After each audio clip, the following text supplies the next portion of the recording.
Hello and welcome to the stream. And yeah, that was a bit early. Welcome to number 39 of the Digital Homicides Streamcast. And with me, as always, hi Lothar. Hi Triton, hi everyone. Kinda pressed the button too fast. Well, happens. Okay, well, we're talking about uh, releases, game news, and stuff that comes to our mind as always. So let me maybe deactivate this for a moment. Wait here.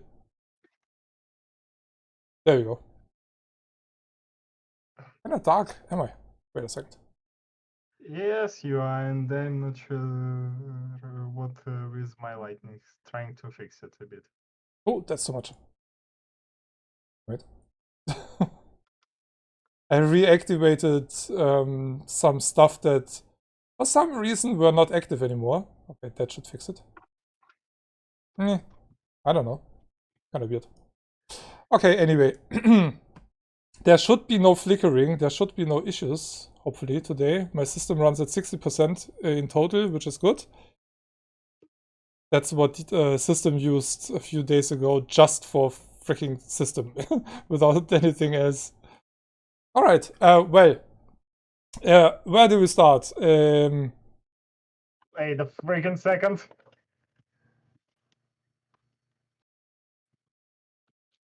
What the? I forgot something. Your mic? Yeah. How exactly am I hearing you then? Camera. Yeah, I heard you, but you were a bit lower volume-wise. Is that better? It's better, but you have to turn it up a little bit.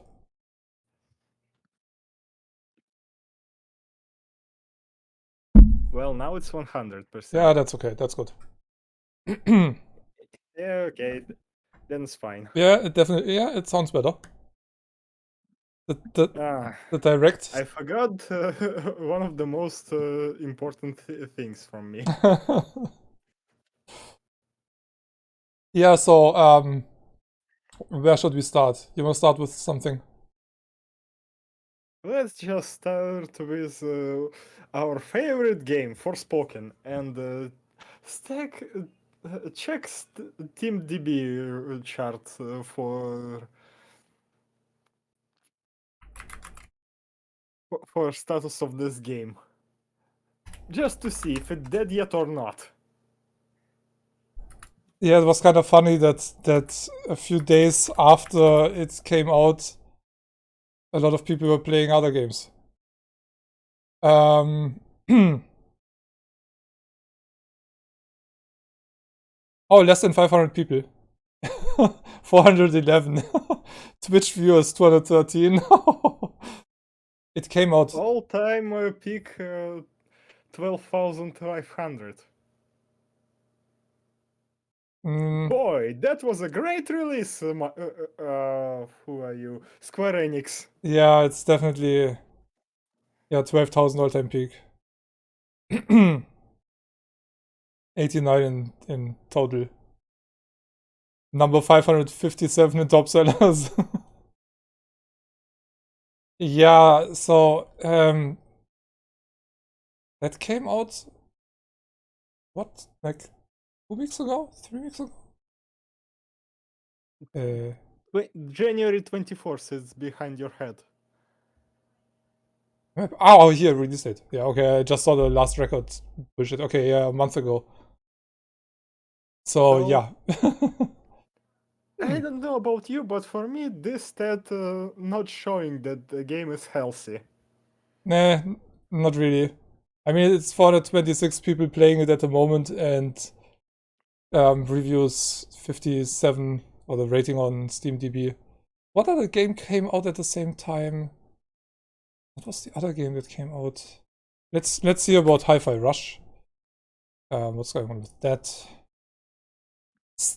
1,700 people playing. Came out a day after Forspoken. Okay, granted, it costs almost a third of Forspoken. Forspoken is an And 8, plus, Hi-Fi 80 Rush in Game Pass. and it's in Game Pass. Yeah, true. That's definitely that helps a lot of games. But let's see those charts. Yeah, it looks a bit And different. that just Steam chart Yeah, exactly. without It's just Windows. it's just for those Steam. those are purchased copies. Yeah. So you can think about at least, I think, 4,000 people playing it at the moment, I guess, because Game Pass. I still have to finish it. I was kind of pissed at the last boss that I was fighting. It was kind of hardcore. But yeah, 24-hour peak, 1900. So yeah. Oh, and it was released day after Forspoken. Yeah, exactly. January 25th. Without any marketing. No hype, no marketing, no... Yeah, just down was like, here, take it. Here, we released an almost perfect game, bug-free. I only had exactly 5 audio glitches, where the game cut out for 2 seconds while in the game, not in a cutscene or anything. I was not missing any text or voiceover. The voiceover quality is great. I personally like the story and the humor in the game. It's sometimes really funny. But some people said, yeah, but it's always somebody complaining. But that's a game, besides some QuickTime events, where my skill is just shit. It's not a game, it's me. I'm not a Guitar Hero player, and it's a rhythm game. But you don't have them too often, so it's not too bad. But the balancing of the last boss fight started to piss me off. Besides that, it's a €30 game, and it's nearly perfect. For this price, it's definitely worth it. For that price and the quality that you get, this is definitely the game of the year. Any other game that costs more than this needs to be better, and that's gonna be... For the action RPG genre, that's gonna be pretty hardcore. I'm looking forward to We still have Armored Core for this year. Yeah, okay, that's true, but that will be a €70 title. You can be sure about that. Yeah. 60 or True. 70. But a lot of gamers are pissed about the €70 and not gonna support that. So I'm not sure they're gonna keep that up. Because if nobody... we kinda can see it looking at what was we looking just now? Forspoken. Yeah, well, that's But 80. That's 80 euros. Yeah, Forspoken a bit more expensive. But again, Callisto Protocol 70 as well, as far as I know, at least for Sony. You keep turning back to Operation Lovecraft. I had to check that for somebody. Somebody posted something about it, and I cannot see that in Steam. That's the problem, because, well, Germany. So, but I don't know why it went back to it, because I opened that page new, so there shouldn't have been anything in the cache from earlier, because I hadn't... Yeah, anyway, I have nothing to hide. But I wanted to see... I read something about that game actually being the most wishlisted sex game or something on Steam, and since I don't see those, I didn't even know about it, and I was curious. So, well, yeah, maybe it is. They used to be Patreon only, and then they yeah, it was something like that. They going to Steam. Yeah, something like that.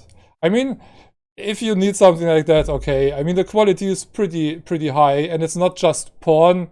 It's some kind of a deck builder game, roguelite something. I'm actually interested in that game mechanic that they promising, but as far as I know, they did not present this part at all. It's only in concept stage.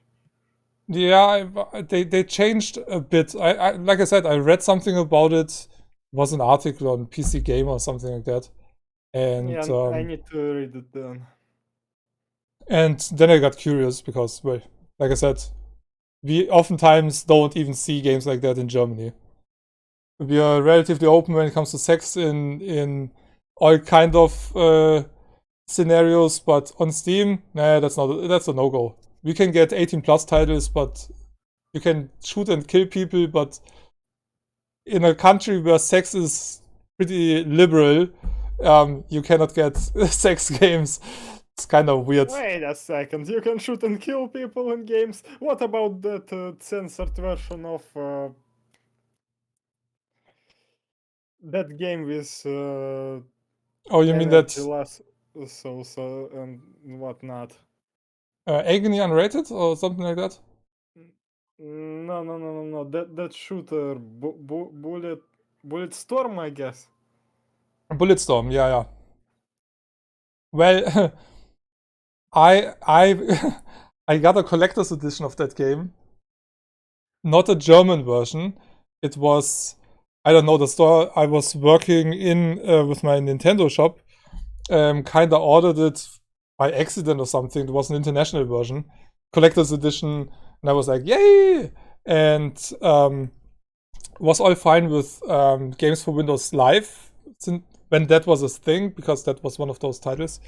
In some games, you can take the key and add them to EA Play, which is kind of funny. I'm not sure if that still works, but some titles actually were possible to be added. And I added my key, and it said, yeah, that version. And when I started it first, it was the cut version, and that's just bullshit. This is just, in any other game, cuts are not that bad. So, but in Bulletstorm, for those who don't know that game, you get points for certain combos.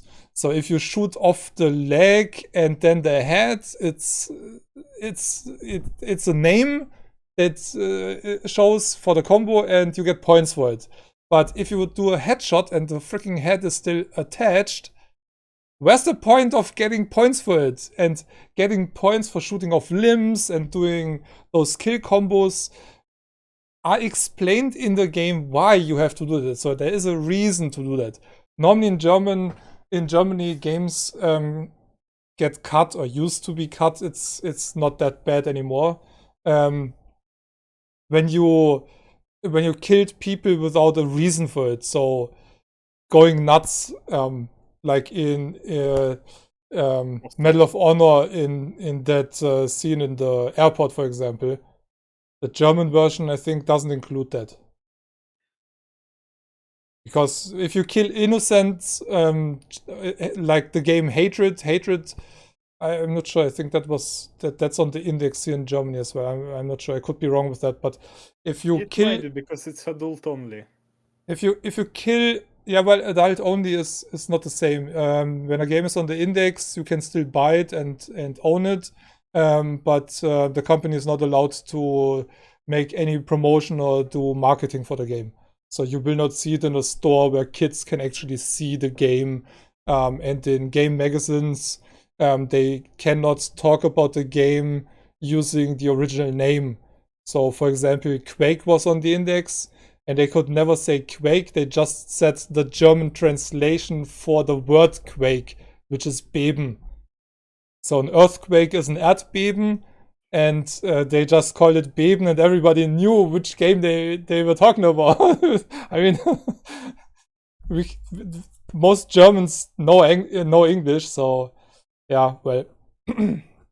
But a lot of games have been taken off the index the last few years, like some version of the original Doom, for example, was on the index for years, and games related to sex or something like that have been taken off. And normally, if the owner of the license doesn't ask for them to check it again and then take it off, it's, I think, 20 or 25 years, then they just get automatically removed.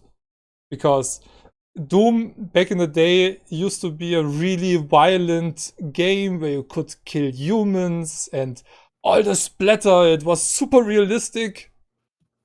Well, but for today's standards, it's just a joke. I mean, every kid plays freaking GTA with 10 years old or something like that, or Doom, and parents wonder why they have kids who are kinda so today there's a reason why kids shouldn't play games that are not for their age.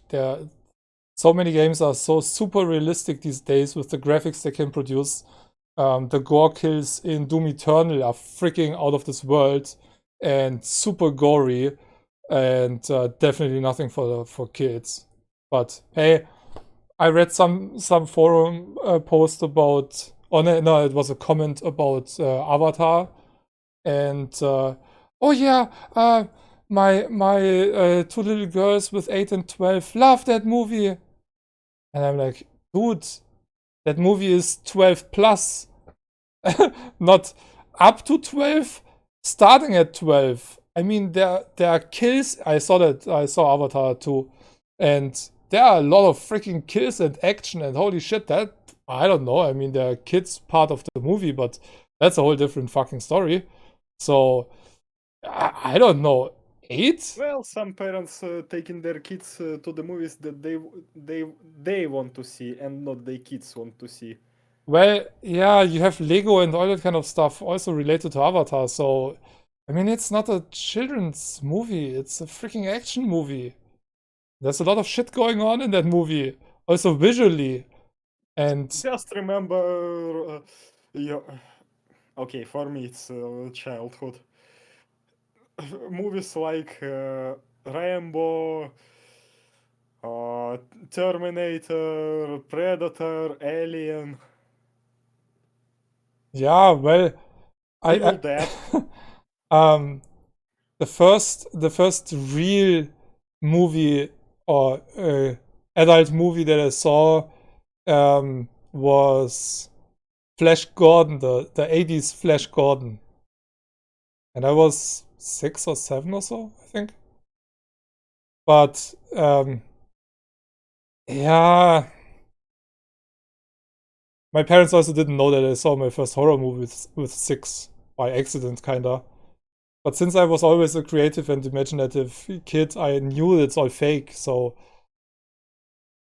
that's also why I never had nightmares or anything. I was sleepwalking as a child, yeah, but I never had really nightmares or so. Maybe when I was really little, but that was not from movies or so. It was just the brain growing up and kinda making sense of the things that you saw over the day and stuff. Since you're a baby or whatnot, you have no idea what you see, and so that might have been a time. But besides that, I never had any nightmares or anything, or I'm also not scared by anything really. Horror games, yeah, jump scares get me, but jump scares get everybody. I mean, you don't expect something to happen. I just jumped when I went to my parents because I was standing right next to the entrance, and the doorbell is like half a meter from my head. And I was talking to my mother. She was in the kitchen, and I was standing there, and somebody rang the doorbell. Holy shit!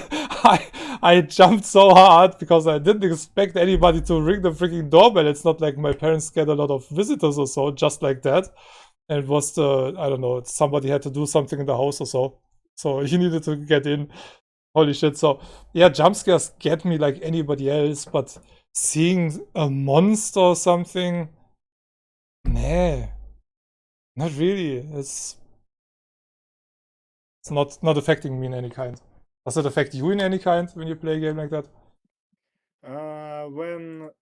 When I watch somebody playing horror games, I'm always like, hey, come on, it's just a monster, push on.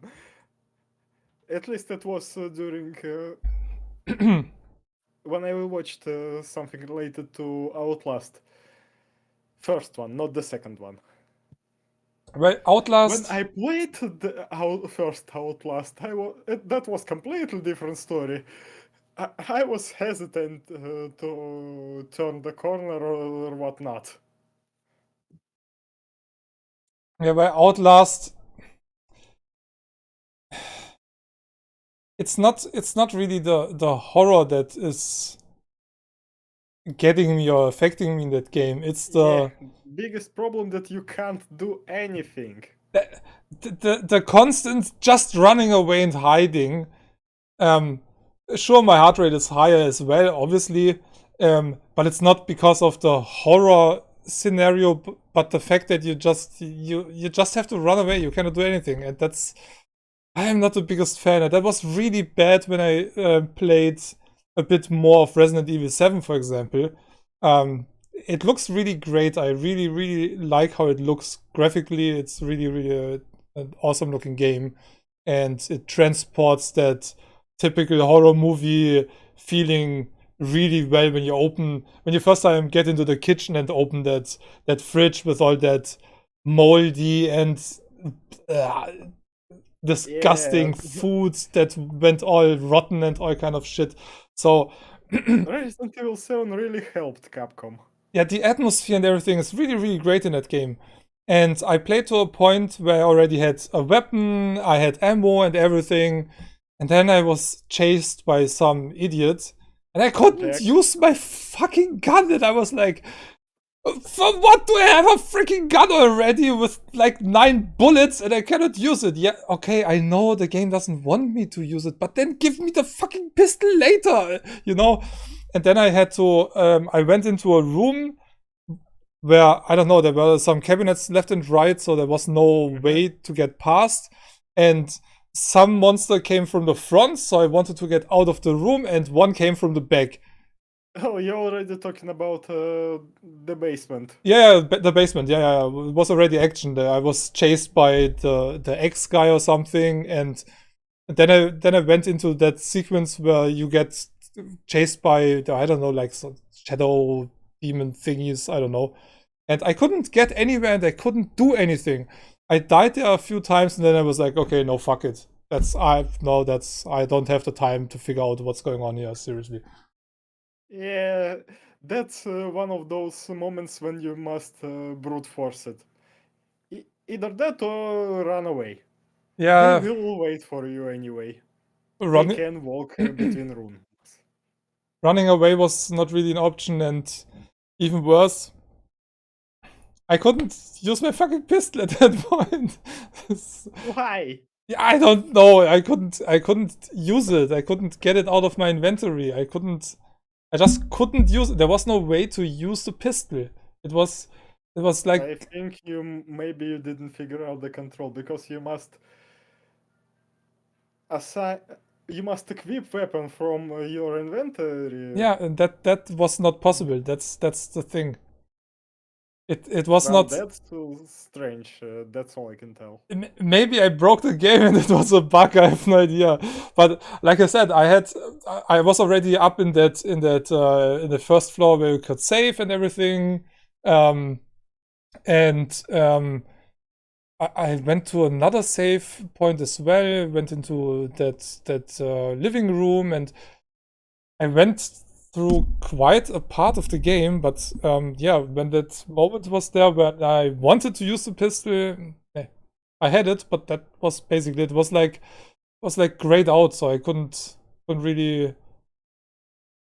I couldn't use it. I could look at it and get the info or something and reload it, I think, in the inventory, but yeah, that was about it. Yeah, that's really strange, because weapons should be active. Yeah, maybe I try it again, because for a lot of games, and I want to play way more VR this game, there's so many fucking awesome mods out with full motion control. Yeah, exactly. So It's way better than Sony got. yeah, I think Resident Evil might actually be possible to play it with your whole body, because in the regular game you have a full body, and in the PSVR version you only had your I think your hands and part of your forearm or so.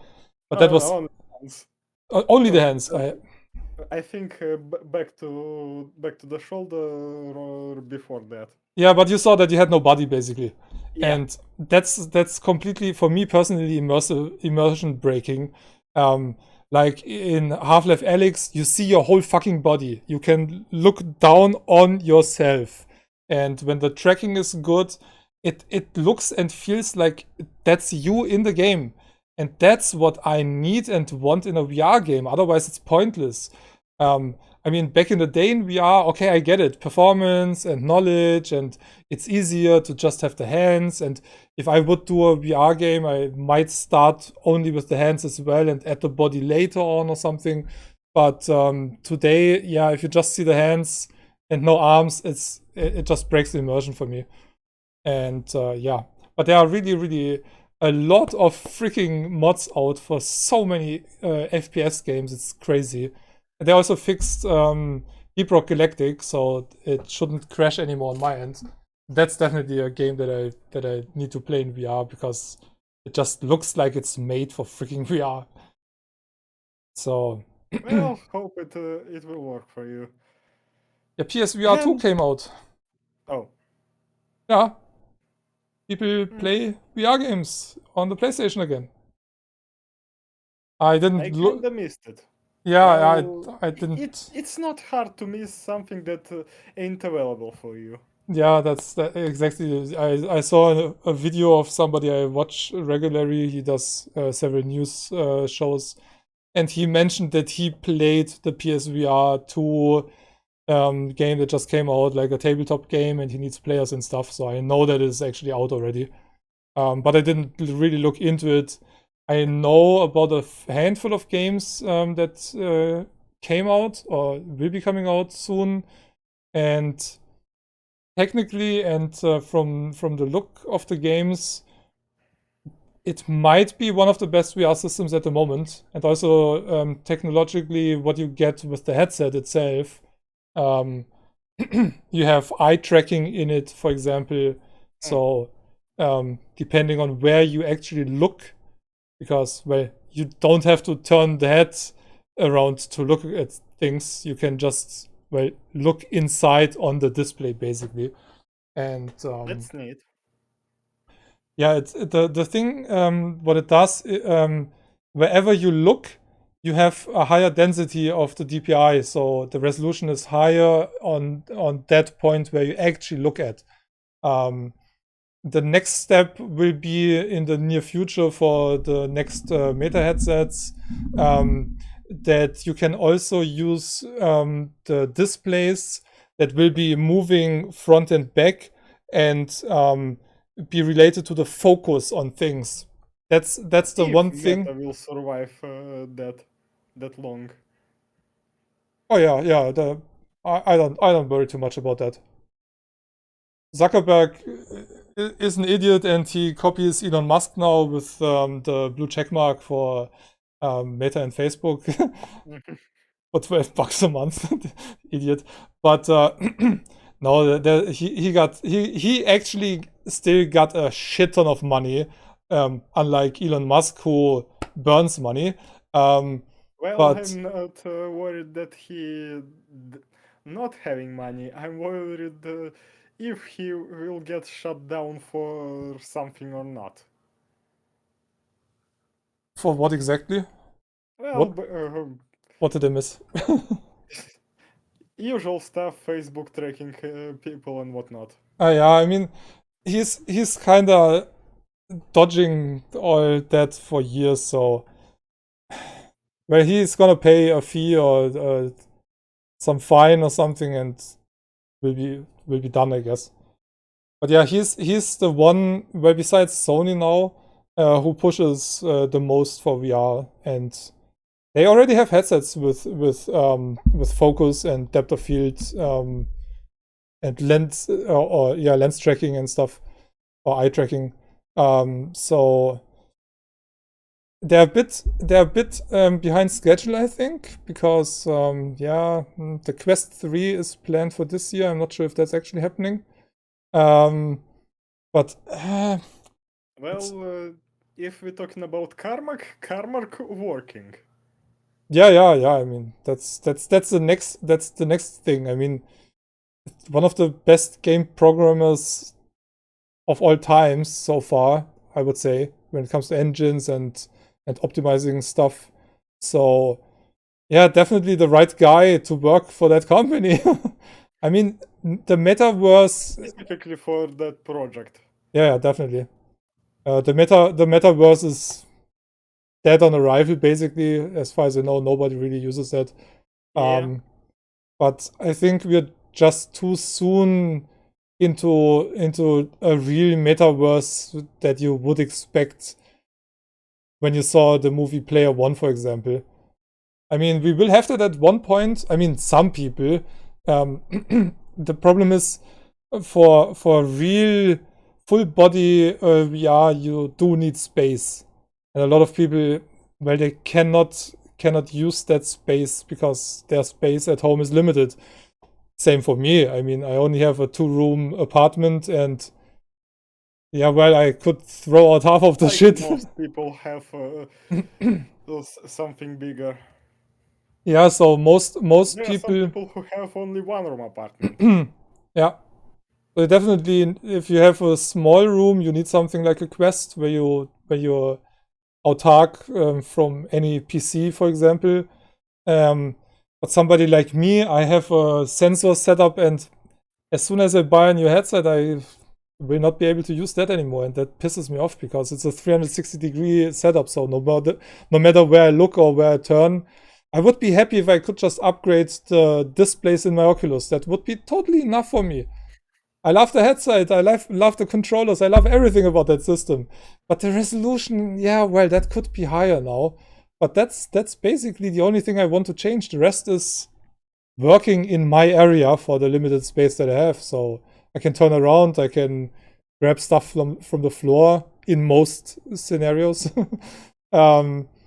And I still need to play freaking Half-Life Alyx. So yeah.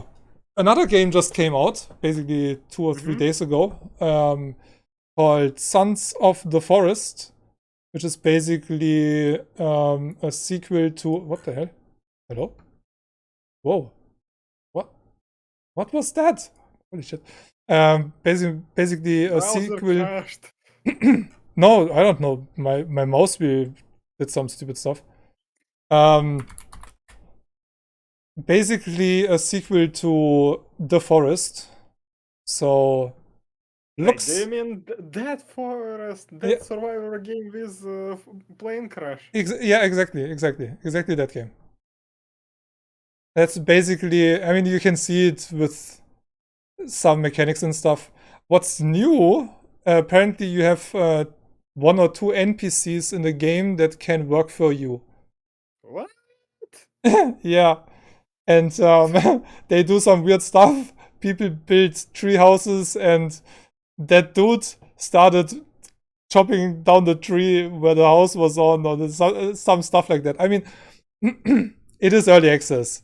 A lot of people said something like, yeah, it was supposed to be released finished, and it is not even close to it, and blah, blah, blah. Oh, come on. First Forest was released in early access as well. Exactly, and that also had issues. And some people are like, there's no story in it. Hey, dude, seriously, they're working... Forest was released without story as well. They're just building the basement for the house that will be on it one day, you know? So some people are so weird, or performance is shit. Yeah, dude. I mean, but it also looks good. So, Yeah, it's looked definitely better than the first one. you have snow in it and stuff. So yeah, but you also have your caves, your weird mutant cannibals and stuff. What the fuck was that? Like a worm? Yeah. That looked a bit like the human centipede. Anyway. So yeah, that's a game that just came out a few days ago, 2 days ago. So definitely want to get that. I'm kind of glad that they continue with the story and whatnot, because as far as I know, First Forest have an open ending. It is, yeah. I'm not sure if it's a direct continuation. It Even says if it's not, and if it's just a continuation of the story in general, not direct continuation, it would be fine, as long as they basically adding more to the lore and the story. I that still need to finish the first one. So I'm not in a hurry to get this one, but the original got a VR version, and I think this might get one as well. And the forest in VR was pretty impressive, actually. It looks great in VR. And yeah, really annoying when some of those mutants get really, really close. So, but yeah, the info says, sent to find a missing billionaire on a remote island. You find yourself in a cannibal-infested hellscape. Craft, build, and struggle to survive, alone or with friends, in this terrifying new open-world survival horror simulator. I'm not sure how closely related this really to the forest. So, Well, cannibals looking the same. they look a bit different. They Not have same-ish. Yeah, there are similarities, definitely. I mean, when you know the original and see trailer of this one, yeah, you definitely see similarities. Same with that Fire X, for example, or that effigy with the head, or that club with the skull on it and stuff like that. So, yeah, there are definitely similarities. But yep, on my wish list, looking forward to it. What was the other game? I don't like the genre of survival games in general, and I'm more out of most of those games. I tolerate only Minecraft and Terraria. But yeah, I'm kind of looking forward to see what they will do. Hi, Kitty Ninja. Hi. What was the other game that I just that I just checked lately? I don't have it, but I get the news for it. Shit. I don't remember. I don't You remember still the subscribed to Undecember. on what? Undecember. Yeah, yeah. No, I have it in my library. Oh. It's a free game, right?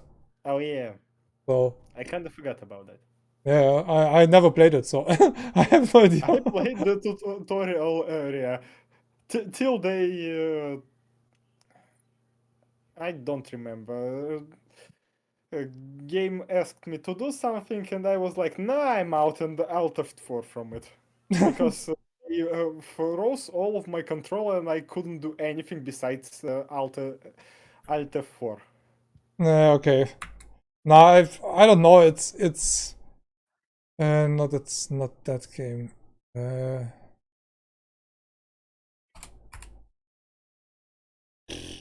God damn it! I missed. I missed something to. I want to to say one thing, and basically, first 30 minutes of the stream is our talk about Forspoken. Again, we could not find words for Forspoken and talk about random shit. Yeah, well, we don't have a schedule, so.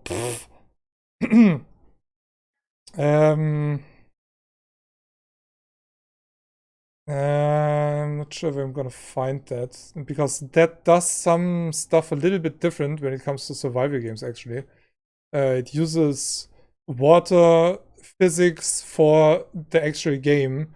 So if you build if you build machines, you need like a water mill to power them. So if you want to build a saw for planks and stuff, you transport the logs through wooden slides with water and stuff. That's pretty cool, but I don't remember the freaking name right now. And I'm kind of surprised that it doesn't show up on top of this freaking list, because I think a lot of people actually want to have that. Oh wait, I might have a comment somewhere. Yeah, some people about Sons of the Forest. They mentioned kinda the release of, what was it, Dark Tide and Atomic Heart. Dark Tide was running like shit on release day.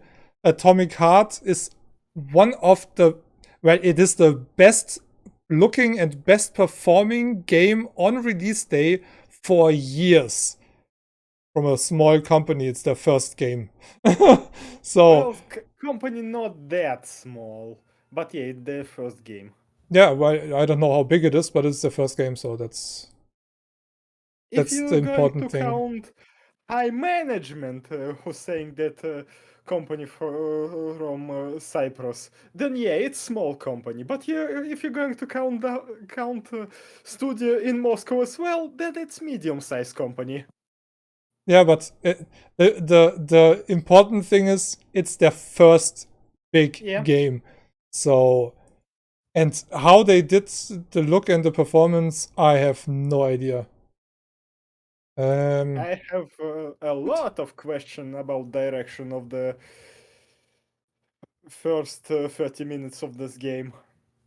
Yeah, And why? specifically about voice acting of the main character, specifically Russian one. Yeah, well, that's the one thing that's kind of weird. That you have in the I mean the voiceover is pretty good, but it doesn't give you that Russian feeling. You have no Russian accent or something like that. And it's fine. I'm actually always while I'm looking at Metro games, I'm Russian accent basically like scratching on the blackboard with. Yeah, for Russians, yeah, maybe, yeah, I see that. Yeah, It's like, because it's basically it's like people in England talking with American accent. yeah, or when Germans are depicted in games. I'm sometimes Yeah. like, oh my god, what? When we're talking with each other, we don't hear an accent. Our accent is how we're talking. Yeah, I play Sniper Elite 4 off stream, and I play it in English, but all the Nazis speak German, and yeah, it is okay, but it is also kind of cringe. I don't know because what they sometimes say, and I'm like, oh god, don't you have a German, I don't know, counselor or somebody that checks the stuff and says, hey, take a German voice actor or I don't know, something like that. I mean, it is mostly fine, but it's also kind of weird. But that's in every movie when they depict a German. If you have one German in the whole movie and he's speaking German, oh, it's hardcore. It's so cringe sometimes. It's really bad. So yeah, for me, when I'm hearing how main character talking is Atomic Hearts, I don't see in him a major of special forces. I can see some kind of spoiled brat, Mm, overgrown spoiled brat. He yeah, does not sound like a military man or special service, like at all. yeah.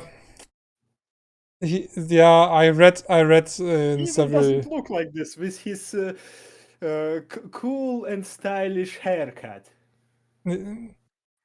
Well, the haircut is not really the problem. Some people complain that he's not really a likable character or anything, but That as well. yeah, yeah, he's kind of an ass. But I read some reviews where they say, "Hey, he's constantly commenting and blah." Yeah, at the beginning, sure, it's the first half hour where he's commenting about stuff because, well, it's kind of new what he sees and whatnot. And after a while, he talks every few minutes. It's not like he's commenting everything. And it's also not like he's saying fuck every second word or so. So people are so weird sometimes. I don't know. Well, if we're going, yeah, I don't have problem with his talking in general in opening section. Me I have neither. problem with what he's talking and how he's talking. That basically whole direction of this opening scene is questionable at best. Specifically when the elevator crashed and he's like, and no elevator inside. Yeah, there are some weird situations, not gonna lie. Same with some of the cutscenes. I can't say that it's Slav jank because it's not. Well, what happened, it's definitely not part of it. It's just bad direction of the cutscene. Yeah, one sequence is pretty cool actually. The those iconic female robots when Oh yeah, they. yeah, yeah. Those robots that was on Pornhub before the game was released. Oh yeah, really? I'm not sure, but yes. No shit. I mean, not gonna lie, they look really cool. So, but I also know that you fight them later on, and they kind of reminded me of the. What was the name of them in Bioshock 2? Not the Little Sisters, the Big Sisters, or whatever. Yeah, if you're talking about big annoying blob of anger, yeah, big sister. Yeah, they were jumping all over the place and stuff, and Yeah, the big sister. yeah. So Atomic Heart is definitely not hiding that it is kind of copying Bioshock Infinite, and well, in parts of Bioshock 2 as well with those female robots. Um, the first at the beginning, I mean, the whole thing screams Bioshock. Also, that one dude, he created that town and whatnot. And when you go into the car to drive away from the town, and all of a sudden you see what's going on. If you played Infinite, there is no way to not see Bioshock Infinite in that starting sequence. Which a lot of people actually cannot even see because it bugs out, they cannot enter the freaking car. I hope they fixed that by now. But yeah, Atomic Heart, I played it for 4.5 hours or so. There are a few things that are really shit. Starts with, they took out, besides DLSS and Reflex... Art is not available in CIS region. Huh? Yes. Atomic Heart's not available in Russia, Belarus, Kazakhstan. Are you kidding me? What? How is a Russian game not in the Russian store? How is that possible? Well, it's not available in Steam. It's available in some second-hand. Well, second-hand. I don't know. Key stores and stuff. No. No? It's available in some questionable quality store that doesn't have games in it. Games that the store have are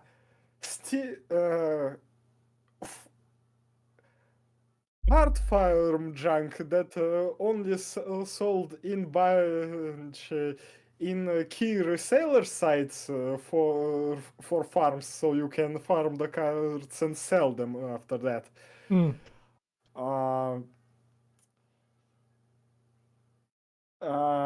Two Beholder games. Second Pathfinder without DLCs, without first season pass and without second season pass for sure, and without fixes. And Atomic Heart. They didn't even reduce the price for our region. They're selling it as a full price game. Yeah, as we all know, you have so much money over there, right? Yeah. You're all oligarchs in Russia, all billionaires, all freaking swimming in gold and vodka. Gold, black caviar, and vodka. Yeah. Oh yeah. Caviar. Yeah. Right. The beluga. Specifically black caviar. Yeah, beluga, right? Yeah. Yeah. No, I'm not a fan of that.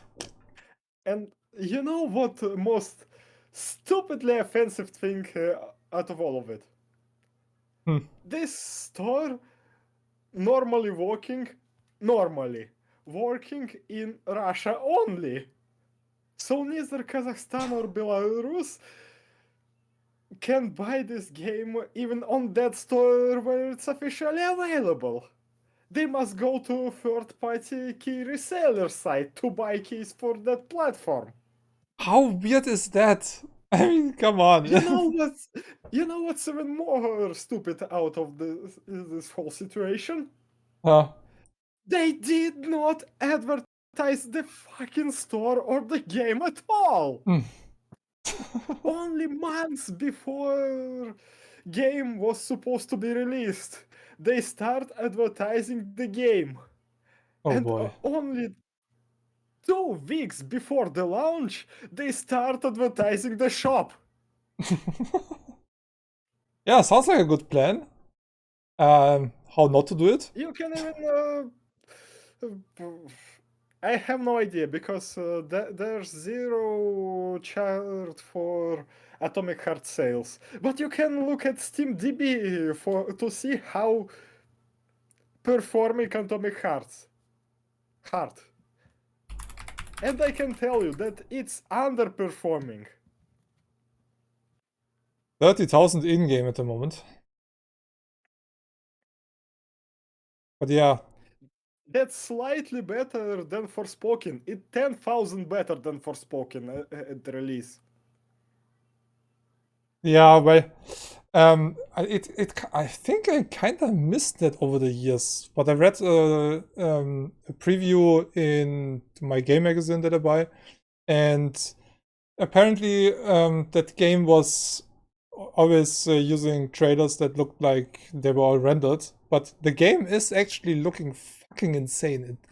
What they I think it's Unreal 4 engine.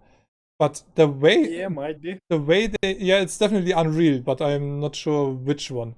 But it might be Unreal 4 because they mentioned that they got everything out of that engine, and it runs fucking insane. It runs at a 21:9 resolution on my end with 1440p, so 3440 by 1440 with everything on ultra and max. Besides motion blur, which I turned down. There's no FOV slider, which is really shit. And I use DLSS on quality setting. But I have way over 100 FPS constantly. And yeah, like I said, RTX is not a thing anymore. Might be brought back, but that's not a thing. And you cannot reconfigure your fucking controls. And that pisses me off.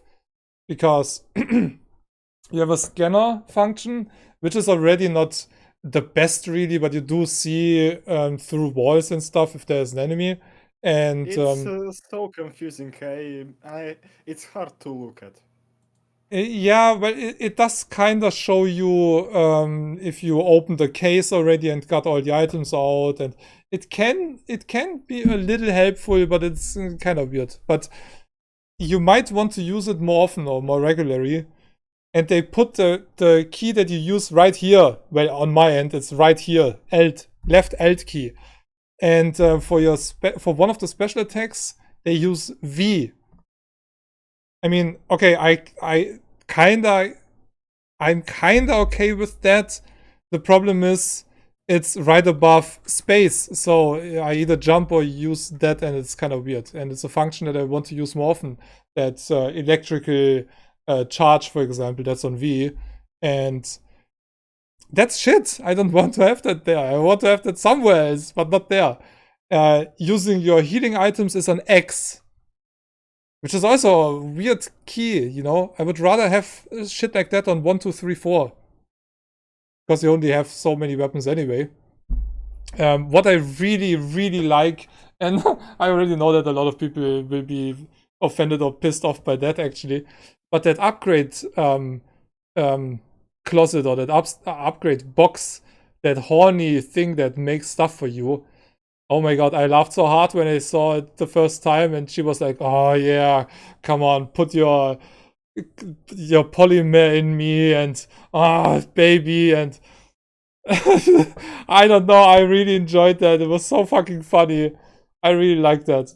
Nicely voiced. I don't know. It's just my kind of weird humor. It might sound bad in Russian, so I have no I comments here. I have no idea. In English, it was fucking hilarious. It reminded me completely of the cursed chest in Dead Cells. So, oh yeah, oh come on, come on, punch me, hit me hard, that kind of stuff. It's if it's done right, it's just totally my kind of humor. I don't know. I'm weird when it comes to that, even at my age. But yeah, that was kind of funny. Now every time I get to an upgrade, I'm kind of looking forward to more of that horny, naughty loot talk. I don't know. It's kind of fucking funny. It was also funny when she told you that she had to kill somebody, or I don't know, somebody else was in her because I had no time or something like that. That was and then one of the later upgrade stations opens up, and I'm like, whoa, I don't want to get into that. What the fuck? But also the beginning, oh my god, that's crazy. But yeah, the look and everything is pretty fine. The fights are pretty hard, actually. Those robots can hit you really badly, and I oftentimes get stuck either at a wall behind me or at some other bullshit that's on the ground or so. Yeah, I know the feeling. Yeah, so if there are two and you don't get them right away and you dash in the wrong direction, you're kind of stuck between a pile of whatnot, and then you just get it. I mean, I played it on the hardest difficulty for the first hour and a half or something, and holy shit, they hit you 3 times or so and you're dead. And the dash. It's better than 2 hit in God of War. Yeah, that's true, but in God of War you can actually block. Okay, fair. You can only dash in Atomic Heart. You do see the red ring before you have to dash, basically, or before they do their power attack. When they hit you with that attack, they punch you to the ground in the highest difficulty. So, and they take almost as many hits as in normal. I think maybe one more hit or so because you do less damage. So yeah, you have to hit them 4 or 5 times, and they just have to hit you 3 times, the regular ones. So yeah, the normal is fine. Normal is okay. It's still relatively hard actually when you have to use melee weapons. And the shotgun you also have to use at least 2 shells or so to take them down, I think. Oh yeah. One more. I have one more thing to say about Atomic Heart. Streamer mod doesn't work. Oh. Yeah. People already got copyright claims. Oh, seriously? Yeah. Yeah, well, they also said that, or some people say that DLSS might not be working fully. I mean, they did patch the game again, so I'm not sure what's going on with that, but yeah, that's kind of weird. I mean, where's the point in having streamer modes in the game and then get copyright claims? It's kind of bullshit. They did it like Cyberpunk, but as far as I know, Cyberpunk didn't have those copyright claims. Yeah, I think I didn't use stream mode with that, but I'm also a small channel, so nobody cares for me anyway. In some games, Hi-Fi Rush, for example, I checked out the licensed music for that game, and licensed music is only in cutscenes, so not in the rest of the game. Wouldn't make any sense because the game is based around rhythm and everything, so they had to make their own music. There are some nice licensed songs. I think there was one from the Beastie Boys. One is from the Prodigy. But I think only 6 or 7, so you're not missing out anything really. and the music in the game is really fucking awesome. Like I said, Hi-Fi Rush is so far one of the best games of the last few years that I played in total. When you take the whole package with no hype, no marketing, 30 euros because of that. And I rather have a game that is released a week before it, or is mentioned a week before it is released, and they don't pay anything for marketing when I have to pay 30 or 40 bucks only, then I shit on the marketing. I don't fucking care for marketing and hype for years and years. We see what we get with freaking Cyberprank. So Atomic Heart basically in the same boat. well, They was hyped for years. yeah, that's true, but there was quite some marketing behind it with all the trailers and everything. So but yeah, Hi-Fi Rush, really a surprise. On the one side, Bethesda releases a game for 30 bucks, and on the other side, they released the game for 70. So I was like, oh, come on, guys. Can you make the price lower because that actually sells better? If you're a AAA company and you release a mediocre game for 50 bucks now, you make much more money than a good game for 70 or 80 bucks that nobody buys. But Game Pass for the win. You the news related to Atomic Heart in Discord. Yeah, okay. That's Russian, so.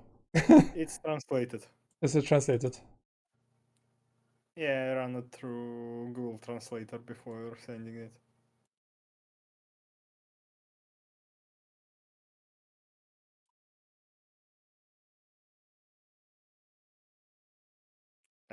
Oh yeah.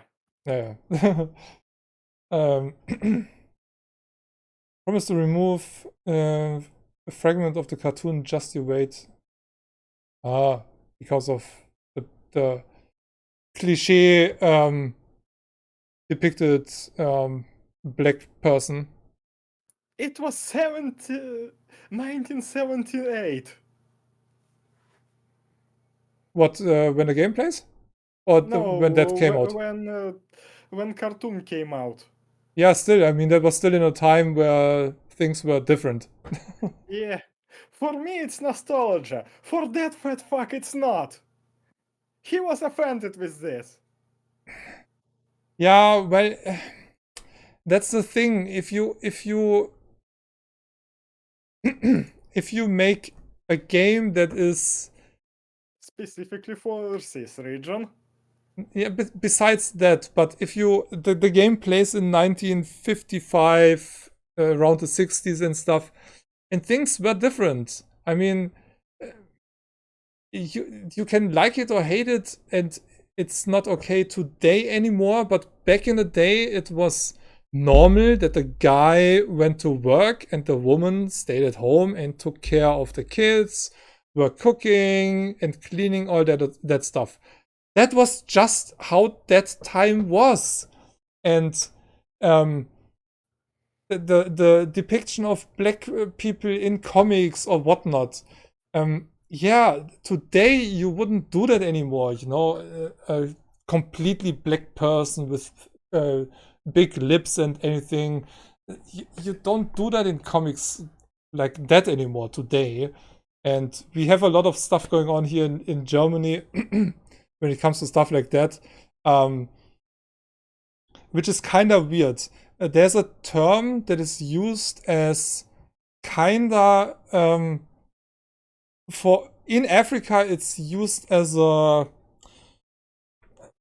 like an award, like getting the Sir title when you get the knighthood in the United States, for example, in the UK, in the United Kingdom. So, and that's more. So some restaurants use that for a long time, that name. And there's one restaurant that's owned by a black chef. So he's not just a chef, but also the owner. And somebody was offended and said, how can you use that racist name and blah and la la la.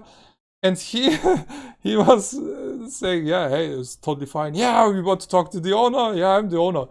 Yeah, but how can you accept that? it's a racist name, and he explained it to them. Hey, it's not racist. You make it racist. I'm the black person, and being called that term is actually a good thing. I think it's related to cooking. So if you're a really, really good chef, you were back in the day called that title or something. So it's kind of weird. I mean, we had there's something to eat here, a sweet, and that had, back in the day, it used a racist slur in its name. It wasn't meant racist, it's a freaking candy, but then it was changed to that other name, so it was the Mohrenkopf. I don't mention the other name because it's still highly racist. And now it's called Choco Kiss. And even black people make fun of that. A lot of people confused with this monologue. Yeah, well, we just kind of went into racist stuff, and you showed that news, so that was related to this year. Back in the day, painting your face and going to carnival as a black person was no problem. Today you wouldn't do that anymore. It's called blackfacing, so that's why I went in that direction. Times change. Yeah, I got it. And that's the same when you make a game about Nazis and you have no freaking swastikas in it. It's just not a thing. I mean, you saw them everywhere, so it's kind of historically accurate. So you can still see it in old footage. Yeah. Like in the documentary footage that was filmed at the time, at the place. Yeah, that, and well, now in Germany we also have games where you actually have those swastikas when they're used in a historical context. So if you have a World War II game, you can see documentaries on fucking TV from World War II where you see all that kind of shit, like also concentration camps and everything. So, and in movies, swastikas were always a thing. We even have comedies about freaking Adolf. So, well, comedy in quotes. So yeah, finally having swastikas in a game like Wolfenstein, yeah. It doesn't make us a Nazi just because we see a freaking swastika. Most Germans hate Nazis and all that kind of shit. So we wouldn't hang a freaking swastika in our living room and be like, yay, swastika. No. But if it's in a game and we freaking kill Nazis, you cannot play a Nazi in any game on the planet as far as I know. So you always play the allies who kill freaking Nazis. Maybe in multiplayer games you can play a Nazi, but that's a different story. So yeah, and I want to see swastikas because it was that time. So in Battlefield 5. You have a company named The Last Tiger. Mm-hmm. You playing as Wehrmacht officer. Mm-hmm. Oh, in the single player part or in the okay. In the single player part. Yeah, okay. But yeah, besides that, you normally always play a freaking ally. Yeah, I had to think really hard to remember it. Yeah, so yeah, in the future, there will be less problems for games because I think it had to be accepted to be an art form, and let's be honest, games are a fucking art form. You create something that wasn't there before, and so it's artistically, it's not 100% accurate anyway, so yeah, swastikas are okay. Again, all of the things separately considered art, like music, sketches, concept art, 3D modeling, well, besides coding. Yeah, but altogether, for some reason, it's not an art product. Even coding is an art form. I mean, in a way. Yeah, definitely. I mean, code that somebody just writes compared to the sophisticated code of Karmic, for example. Yeah, it's definitely. I can I can code, so yeah, it's where I would need, I don't know, maybe like 10 lines or so. Some dude like Karmic is like, I can do that in 3. Better and more efficient. So yeah, it's definitely, I mean, also in art, when it comes to painting or 3D modeling or something, experience is needed to be good or to become good. So yeah, it's the same when somebody paints. I mean, if I just take a freaking brush and some paint, yeah, I can paint a picture, but if I do that 10 years, well, it will look definitely different. So yeah, for me personally, it was always an art form. So yeah, that's one of the reasons, and I think I'm not sure if that was actually Wolfenstein, but I think some companies asked for permission, and I think point and click game was actually the first that officially was allowed to use swastikas. But it was historically accurate and had an educational background, kinda.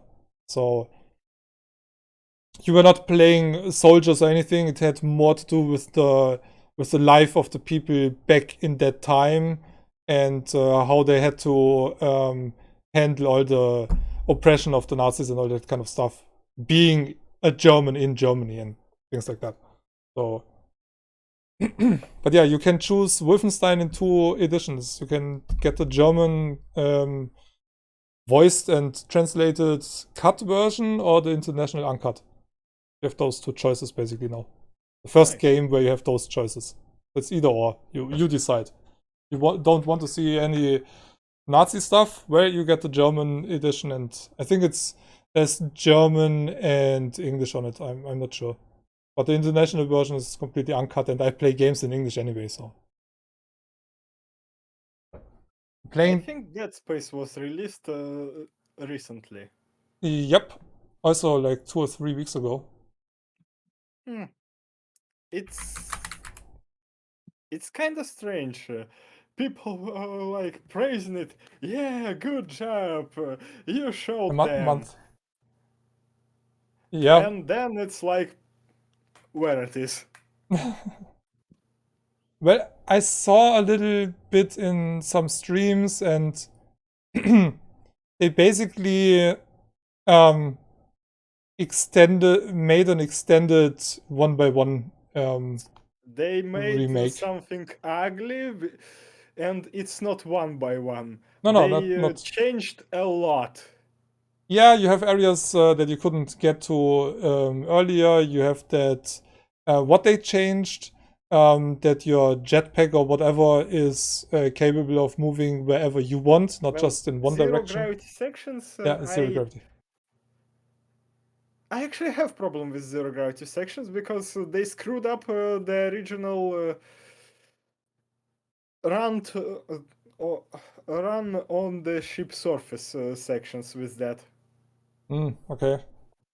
Well. So yeah, they screwed up a lot with this game, and I don't get the praise. They screwed up the weapon progression in a way that before that you were getting the weapon that you want to get. And you were buying it. And now you're getting the weapon from the game itself. And how it's screwing up the weapon progression? It's screwing up the drop of the ammo. In original Dead Space 1, and I'm kinda sure that it's in this version as well, you getting the ammo on mostly for guns that you own. Okay. So yeah, weird. If you not own, but you have on you. If you taking I don't know, something like pulse rifle out of your hands into the bank. Yeah, then no ammo for that anymore. Yeah, you stop getting ammo for that. That's a weird system as well. That's why I always played Dead Space with 2 weapons, Plasma Cutter and the Reaper. and I got only a weapon ammo for those 2 weapons. That's kind of But shit. I mean, normally in other games you just get the ammo, and then at one point you have the weapon, and you're like, "Oh, cool! That I found all the ammo earlier already." But then in that game you're like, "Hey, yeah, yeah, but now I have no ammo." yeah, and that's bad. That's why I'm preferring to play Dead Space 1 only with 2 weapons. Maximum 2. Preferably with 1. Oh, I see what Plasma you. cutter is more than enough to beat most of the game. In the trailer they just showed one of those areas where you walk and then can just fly away from that. Yeah, before that you could not do that. You had to run or fight. Yeah, it's And kind it's of mostly fight. a lot of flying actually. But I mean, the looks of it, it definitely looks much better than obviously than the original. So Interior, yes. Characters, no. yeah, I don't know. I was never a fan of that game, so I really couldn't care less. I replayed it in I mean, October or something like that. just looking at I mean, I do know a lot of areas of the original Dead Space. I mean, I did play the first 2 hours or so. I tried at least, and I saw a bit from the rest as well. It definitely looks good, and it is just from the looks for me personally a pretty nice remaster. But Again, looks yes, but the story they screwed it up. In the original story, Kendra betrayed you to steal the marker for unitologists. In this story, Kendra betrayed you to stop the marker. Basically the same thing that Isaac want to do. okay, yeah, that's weird. But I have no idea about the story really.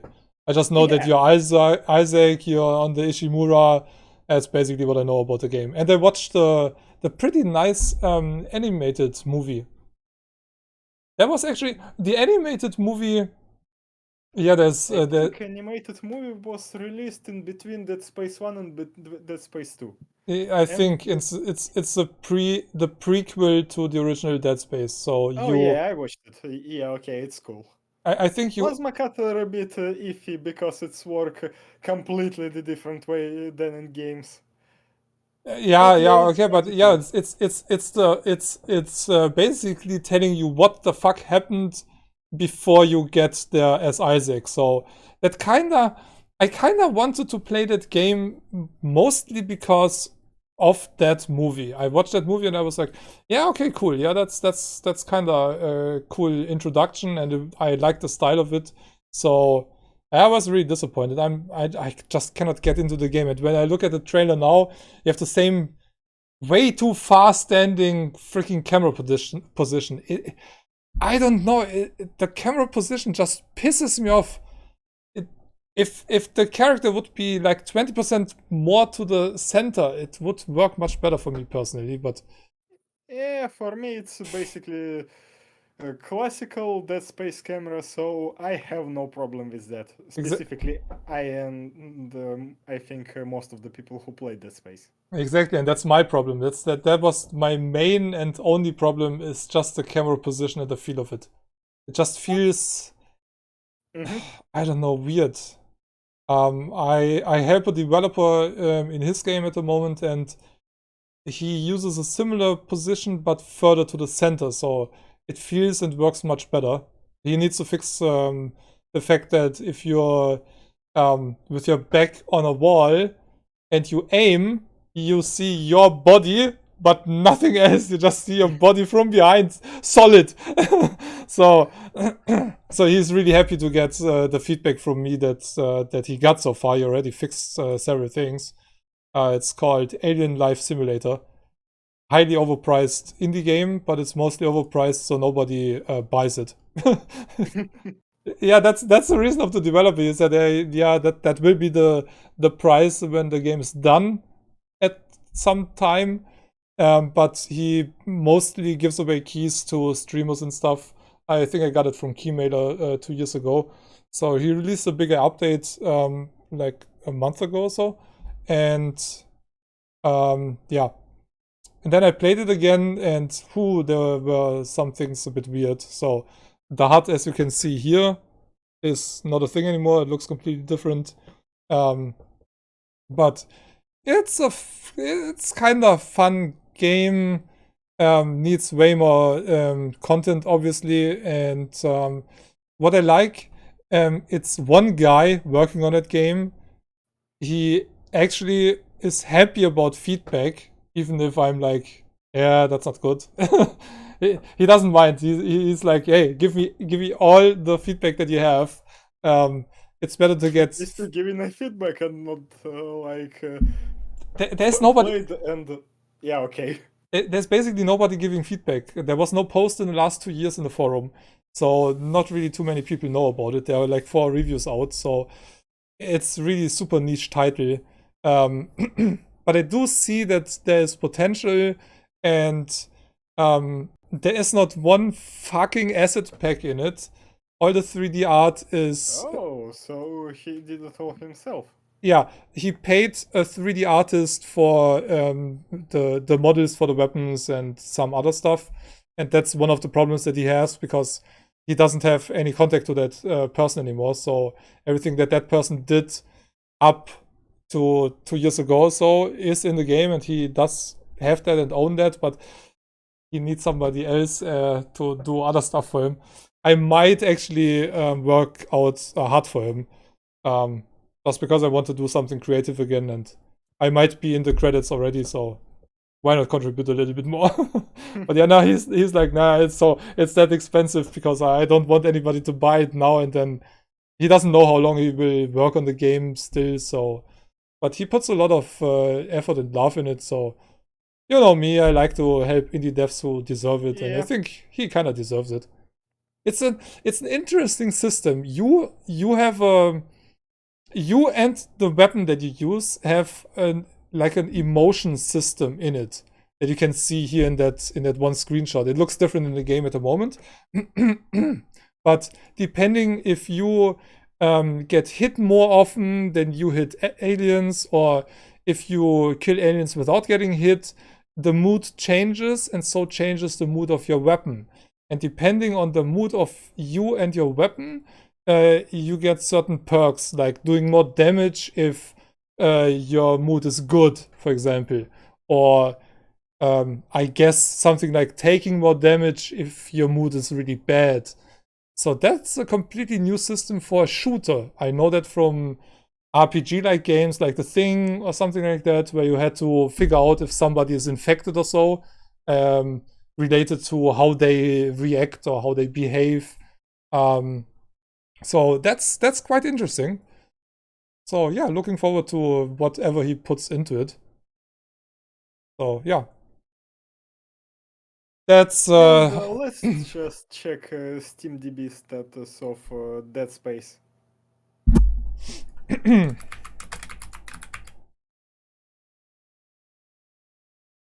yeah, it's Dead Space, and the other one is Dead Space 2008 now. 2,900 people. That's for a game that was hyped and waited for quite a while. Not really too much, actually. Came out Yeah. less than a month ago. Kind of Dead disappointing. Space died really fast. Pretty much, yeah.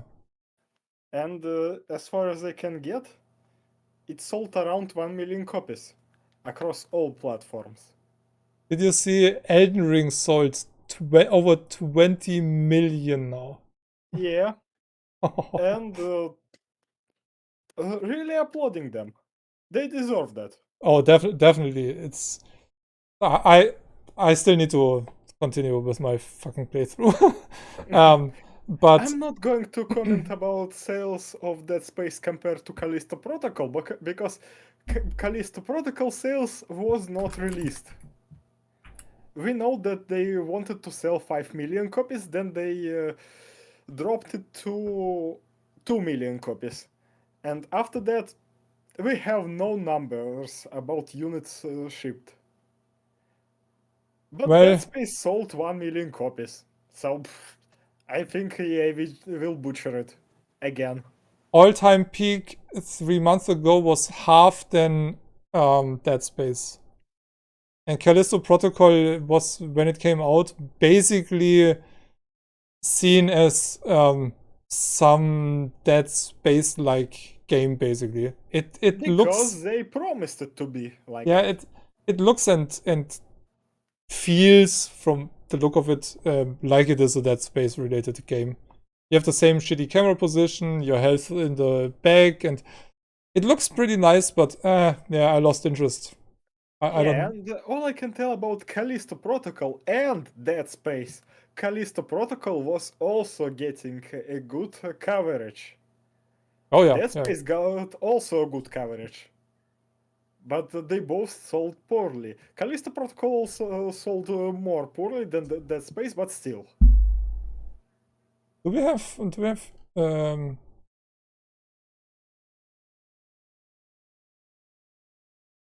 any data about sales on here? Yeah, estimation right there. Up. Oh, own estimation. Oh yeah, here. Yeah. That one. 1.4 million. That's the max point, and I don't think that it's 1.4 on Steam.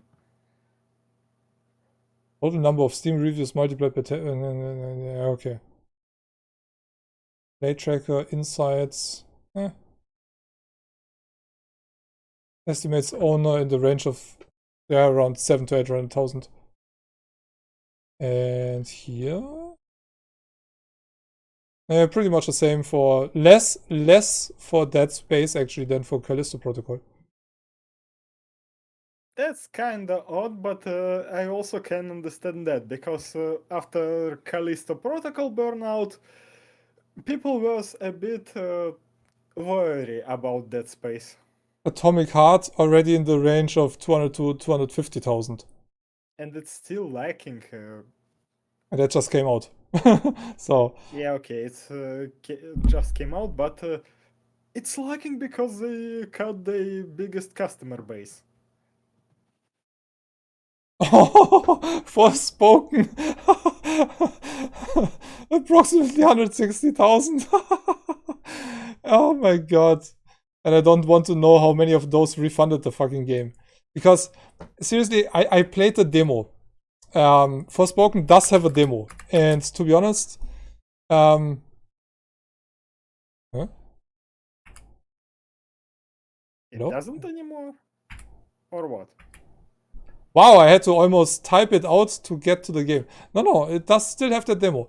But I personally, if I would make a game that is 105 euros. It's still hard.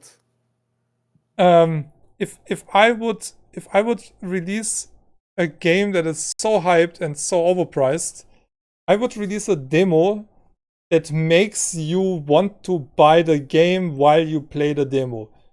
In the demo, you have to be like, wow, I have to buy that when I'm done with that demo. This demo, all that demo does and did to me is like, holy fuck, is that game shit.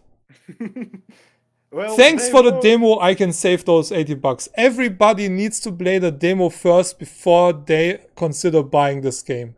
The game is just... Yeah, the parkour is not bad and the animations are okay if you actually get more than 40 frames, which is barely possible in that game. This is one of the worst performing games I played in my life. Even Cyberprank with ray tracing runs smoother than that shit with reduced settings. And I barely have to reduce settings in games. Like I said, I play Atomic Heart on 1440p with over 100 FPS in the max settings, and it looks much better than Forspoken. Forspoken is not a bad looking game, but compared to freaking Atomic Heart, it looks like it's 10 years old. Seriously, this is just... Nah. Forspoken is really not a good game. And what I saw from the game in streams, it's also not good. And it has 6 to 10 hours of content. 8 to 10 hours of content, something like that. So I watched Lyric stream it, and he was already in chapter 6 or 7 of, is it 10 or 12? Well, he was basically halfway through, and the stream was 4.5 hours long. Or he was 4.5 hours into the stream, so I have no idea how long he was talking ahead of the stream, but he basically went halfway through the game already. There are few interesting things in the game, not gonna lie. The magic system is basically split in two because, well, it's you and that arm thingy that you have, which has its own personality or something. I don't know. The demo gives you a few snippets of the intro, so you know you come from our time basically, and you get into another universe. Poof, and then the demo drops you directly into the game basically. So you have no idea who you are. You already have some upgrades. You fight some dudes and stuff, but you know that you is a kite protagonist. Yeah. And I don't know. It's the weirdest thing. I don't know if that shows here. There was some pre-order cosmetics that you could get, and that just looks like shit. Oh yeah. We talked about it. That last neon shit. Yeah. So, the demo. Neon, Yeah, what, the neon cloak. cape and Yeah, the fingers. nails, Yeah. and the other thing. I played the game demo lately, and I definitely want to get that game. That's a demo done right. This is a really, really, really nice game. I hope I can cover it and get a key. I'm not sure. I didn't get a response yet. But that's a nice game where you basically have to terraform a planet,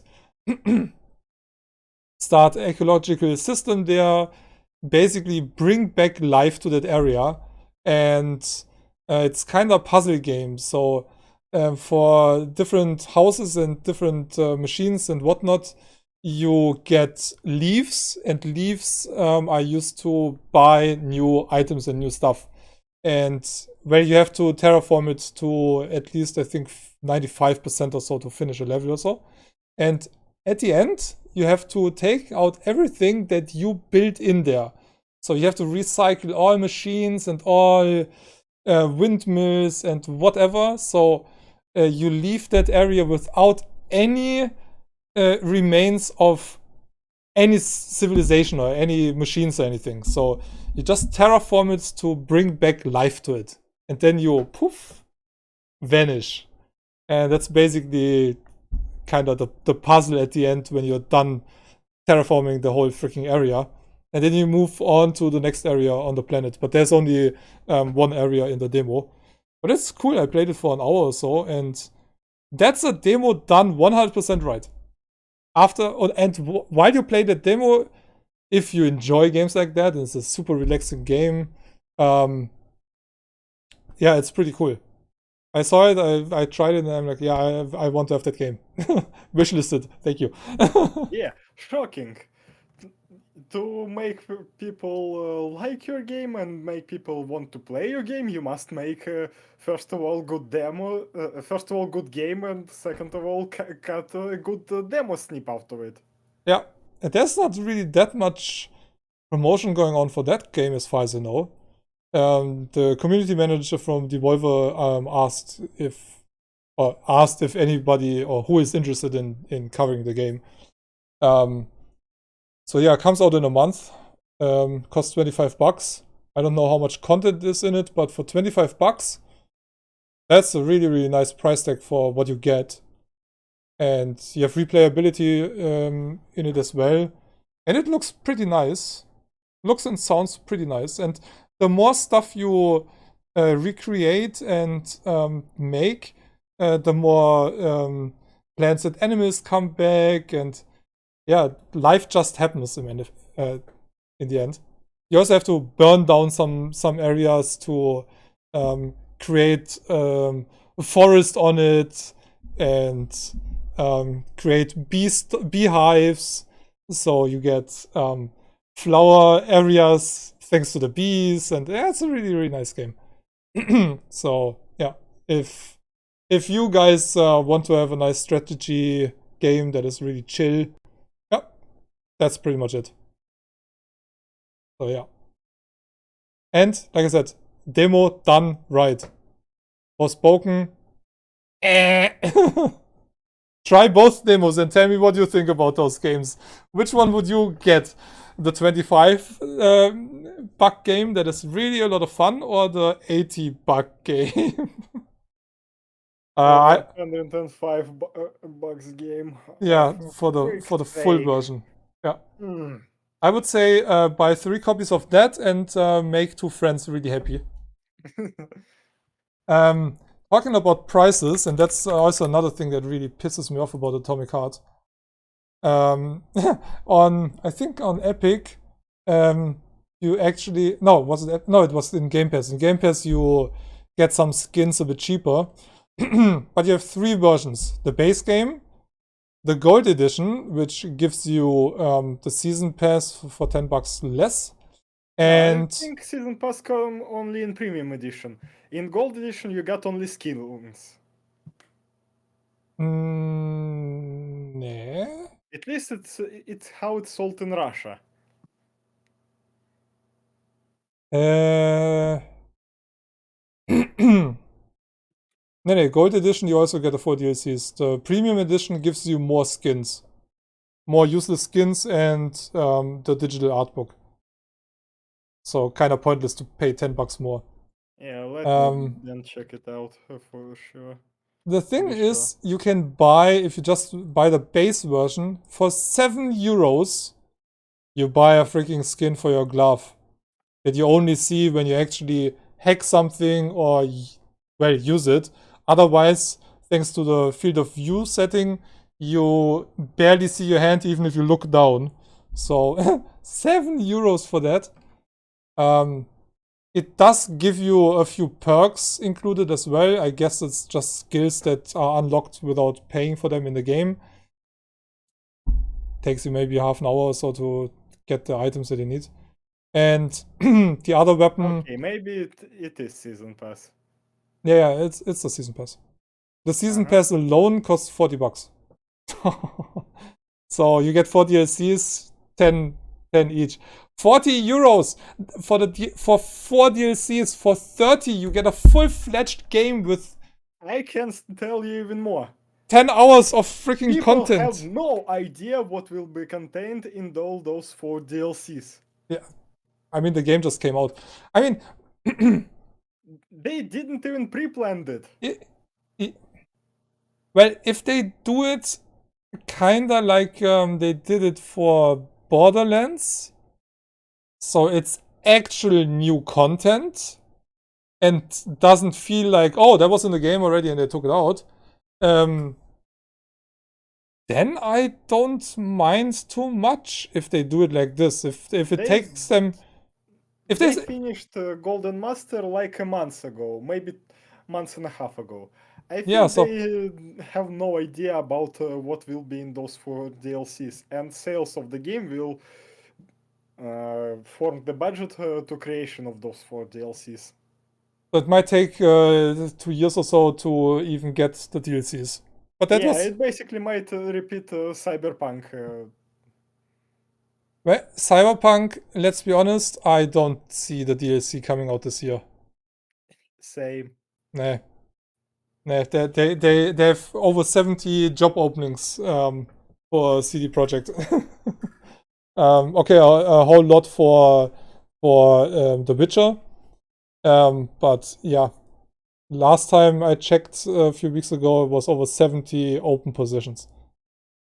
And let's be honest, who in their right fucking mind would apply at CD Projekt if you could just choose any other fucking company? Oh, you know why they have 70 openings? Yeah, because the good people left the company. Not only that, but because they cut their deal with Russian studio. they had an outsourced studio in Russia Uh-huh. that basically created HD next gen version of Cyberpunk, basically patched most of the Cyberpunk. They used to work on HD next gen release of Witcher 3 that was scrapped basically by the CDPR. And now they must fill those seats that they used to outsource. Yeah. They really have the trailer for the freaking no, wait, what? Do they have a new trailer for Cyberpunk? Launch trailer? Yeah, they integrate the freaking anime now in the freaking game trailer. Are you fucking kidding I me? think it's 105 update trailer. Come on. I really need to watch that anime. Same. And I need to finish the fucking game. Yeah, basically, you should hurry before they try to fix it again and screw it up again. Fix it again, yeah, I know. The thing is, it still pisses me off, the Labor of Love Award, seriously. This doesn't make sense in any fucking universe. Maybe in the Cyberpunk universe, but it makes no fucking sense. Like, good story makes sense with God of War. Yeah. You know, I kind of want to see the anime being, well, they integrated a few things from the anime in the game actually, but that would be nice to have, because I know that the anime is different than the game. So it might be pretty cool to have a DLC that is only related to the anime and basically replace the anime or something like that. So that's kind of weird, I don't know. But it's no Labor of Love. Fucking bullshit. Yeah. As it's basically fixing the game as with as it used to be with what that space game name? Today I'm bad with my naming. No Man's Sky? Yeah, it's basically like with No Man's Sky, fixing the game. No Man's Sky just gets the next fucking, or just got the next fucking huge update. As much as I hated them when they released the game unfinished, what they did over the few years is just freaking astonishing. Yeah, right now they deserve Labor on Love, They but not before that. No Man's Sky at this point needs to get a Labor of Love award every year. Seriously. What they release as free content is a fucking full. What the hello? I'm scrolling in the other hello? Hey, I'm scrolling up, you moron. What the fuck? What the hell? Hey! What's this shit? Steam living its own life. Nah, my mouse, the problem is normally I have a button with my mouse wheel and that button is not working anymore. But sometimes it gets its own life. No, I cannot scroll. I cannot. What the fuck? Anyway,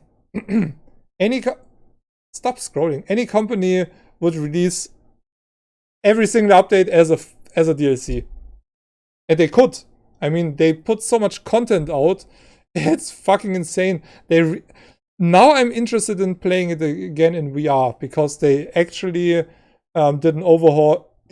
What the fuck? Just stop scrolling! God damn it! Holy shit! They actually reworked the cockpits and all kind of stuff. So playing it in VR is actually. I don't know what the fuck is going on here. Seriously. It's cursed. Just close it. Okay, yeah, I don't know what's going on here. The fuck? I mean, it doesn't scroll. What? The fucking hell. Anyway, the new update gives you new ships, new stuff, new expeditions and whatnot. So it's really crazy. That's definitely Labor of Love. That is Labor of Love. You get new stuff. They fix old stuff. So yeah, just patching a game is not. That's just doing their fucking job. That's not labor of love. That's just doing their freaking job.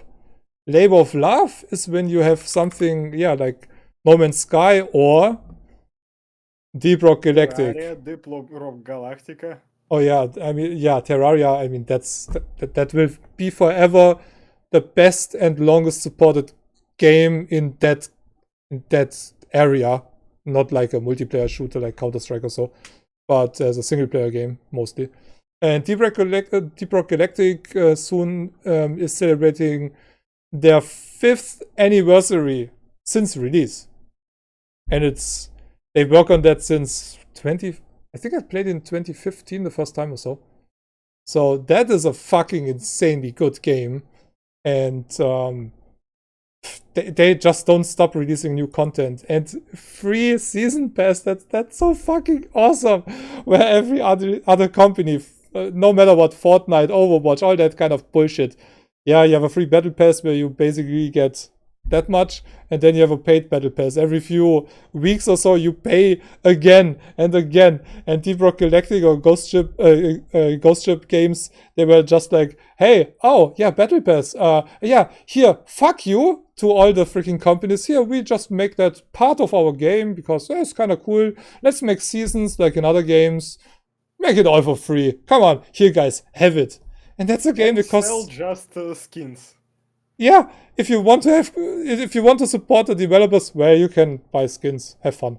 That's all. There will never be other paid content than freaking skins. They said that years ago, and they never changed anything about it.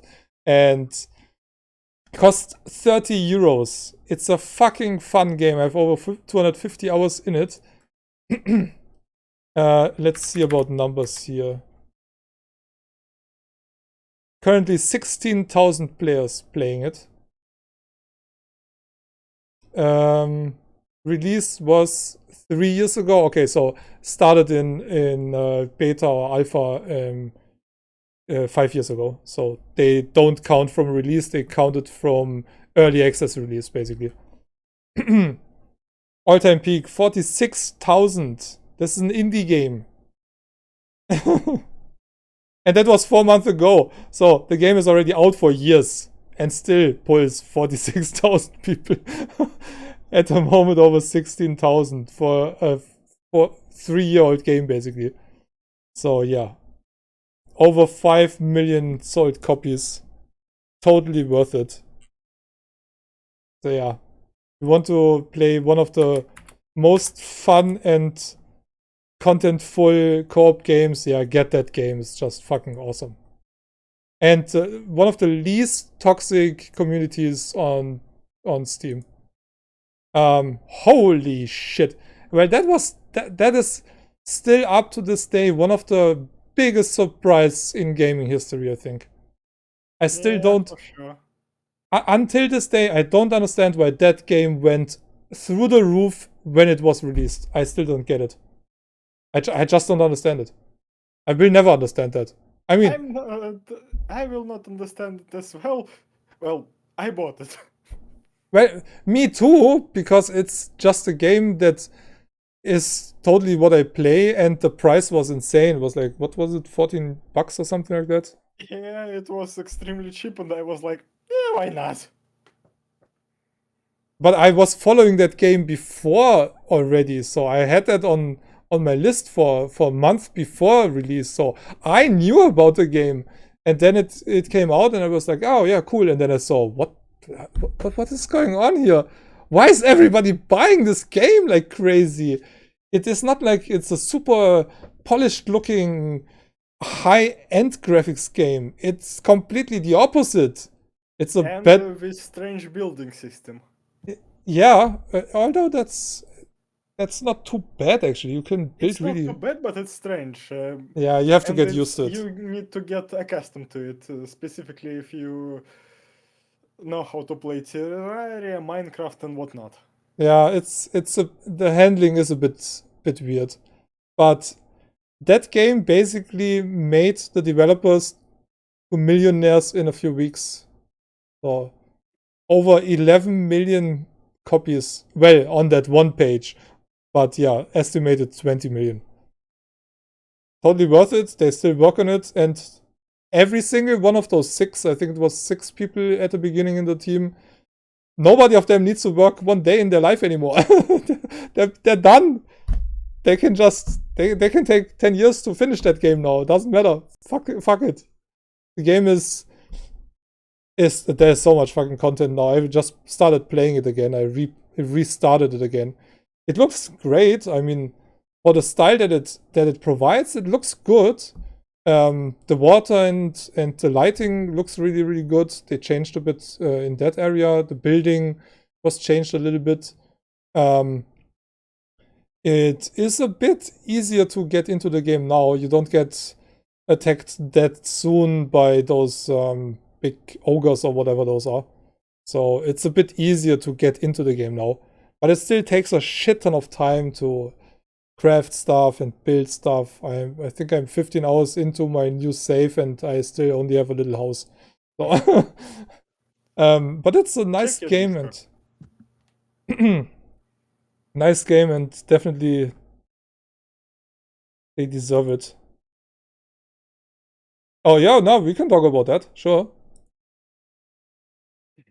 Let's talk about that game that so many people seem to have a problem with for all the wrong reasons. Yeah, and I blame it because it became available for non-described reason. Well, I was following the game for a while. I like how it looks and everything, but I'm not really... I never read one Harry Potter book, and I will never, because for me personally, we had those stories hundreds of times before. Why the fuck was Harry Potter making that stupid bitch so fucking rich? Seriously. I mean, kudos to being unemployed for years, having no fucking money to buy food, then writing a book that basically is a copy of other books, and become a billionaire through it. Kudos to that. Absolutely. I read 3 books. Amazing. I watched the movies, yeah. Movies and played two Harry Potters on PS1, one on PC, no, 2 on PC, and yeah, now this one. Well, I just know that this game's release is also, or was also really, really bad. The performance was really shit. So many people complained. If I can rely on what I see, yeah, I can get that performance ain't great. But so far, yeah, for a magical adventure, it's feeling nice. Almost 300 people currently in the game. Holy fuck.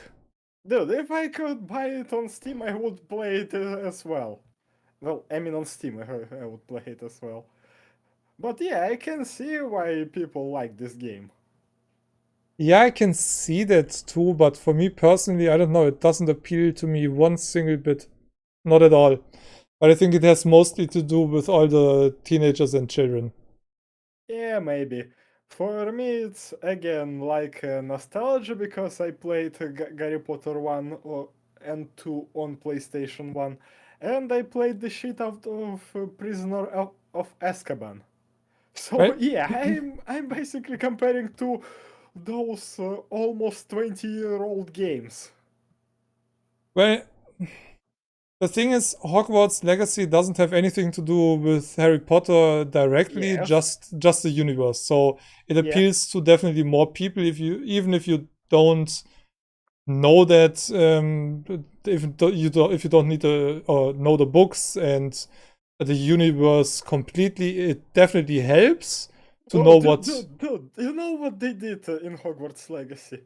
Nah. They made the cosmetic layer available from the start. You can basically equip whatever you want and make every part of it either invincible or change into what you want to. Okay. Yeah. The So thing yeah, is, Yeah. The controversy around that game, some for some stupid reasons say it's a fascist game or Yeah, I don't see that. anti-Semitic game. It's woke. It's not fascist. It's other way around. Yeah, then also what kinda is annoying. I'm all for trans rights and everything, and I don't care if you want to be a guy or a girl. It's your decision. I don't really care. What JK said about that is shit, and she does need the backlash that she gets from it. And I wouldn't mind if she would lose all her money for being that kind of shit. But the thing is, Avalanche Software or Warner Brothers, I don't know, either of both, paid for a license. I don't know if there was some revenue for sales included or not. I don't know. But they paid her for the license and not. They didn't support her transphobe posts on Twitter or anything. No, it's just a universe that's loved by a lot of people, even those who hate JK now.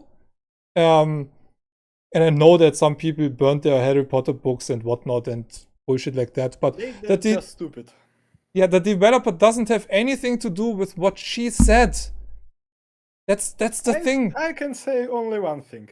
People who wanted to physically harm, stalked, harassed streamers or content creators who wanted to play this game and did not care about all this controversy, they all should be either persecuted or killed, without excuse if they trans or not. That's the thing that is so insane. I've seen a video of somebody crying on stream because she got death threats and whatnot because she played that game. Playing Hogwarts doesn't mean... It also got viral here. Yeah, I mean... This video of her crying got viral here, in the region where this game ain't available. The one with the VTuber? That one? No, with the girl who with her boyfriend playing this game on the stream. Ah, no, I saw some from VTuber. Okay, so it's not the single case. No, there's so many. I mean, I would play it just for those assholes to come to my stream and try to harass me. That was the same thing. That would be the reason. But I'm, like I said, I'm a LGBTQ ... whatever letters come after that supporter. So, but playing that game doesn't mean that you support whatever that stupid bitch said or what her ideas are. People who play Overwatch don't support that Kotick is a freaking idiot. Same for people who play Bethesda games.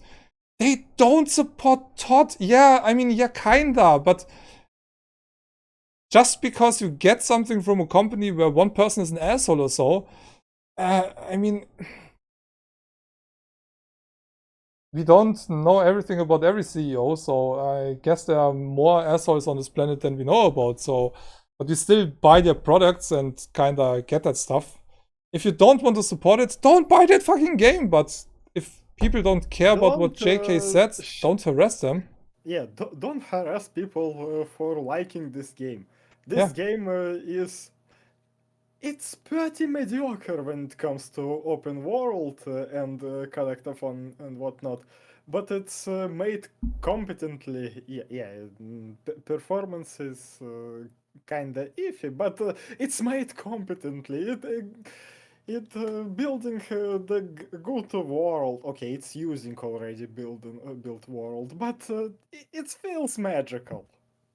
Yeah, well, and you can, if you know the movies, you do recognize stuff in Hogwarts. Yeah. So if you already invested in the universe, it's much easier for you to get invested in this game and to get lost in this world. They definitely did a good job transporting that universe into a game. So But if you don't like it, hey, don't fucking buy it. If you don't want to support the game, yeah, don't get it. That's so easy. I mean, if you don't like something, I will never pay full price or even remotely full price for any game released by 2K. No matter what game it is, 2K fucked up and they pissed off thousands of their customers. Most of them will all pirate any 2K game released in the future. They just say, "Hey, I'm sailing on the high seas for the next games," which is so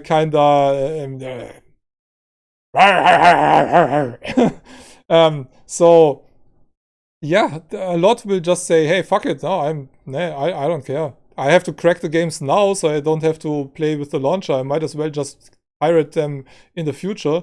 And even though I'm not the biggest supporter of piracy, in that case, hey, if anybody decides to do that, hey, they have my okay. 2K screwed up really a lot. I just don't care for their games in the future anymore. They killed Borderlands. Borderlands series is dead completely now. Don't forget that they still have GTA. And GTA 6 already overhyped. Wait, GTA is Rockstar published.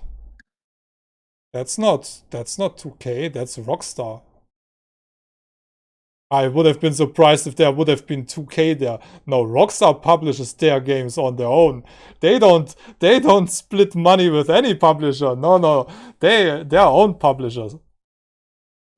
I think I'm not sure about GTA 6. Rockstar owned by 2K.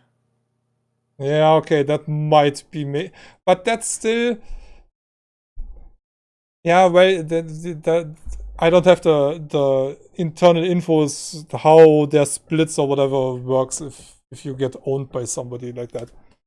Yeah, I don't know, but as long as 2K stands there, Yes, 2K lawyers came to GTA modders to make them delete some mods, like graphic enhancement mods, while Rockstar was working on next-gen update for GTA 5. if they sold themselves to 2K, they're That morons. happened years ago. Yeah, some stuff I just don't remember anymore. I mean, we've been so invested in all that kind of bullshit years ago with Greenlight that my brain is just so much infos. Yeah. I have hard times remembering the names of assholes. So, yeah, but if a company like that sells themselves out, it's just stupid. I mean, Rockstar, the name They sold itself, themselves before they made the name for themselves. well, then it must be 20 years ago when they released GTA 3. Yeah, somewhere around that. Yeah, that's stupid. I mean, there are a few companies where selling out really helped them a lot. Like Oculus, for example, selling to Facebook was definitely the best they could do for them and for Oculus. Everybody who was supporting Oculus on Kickstarter hated it, I think.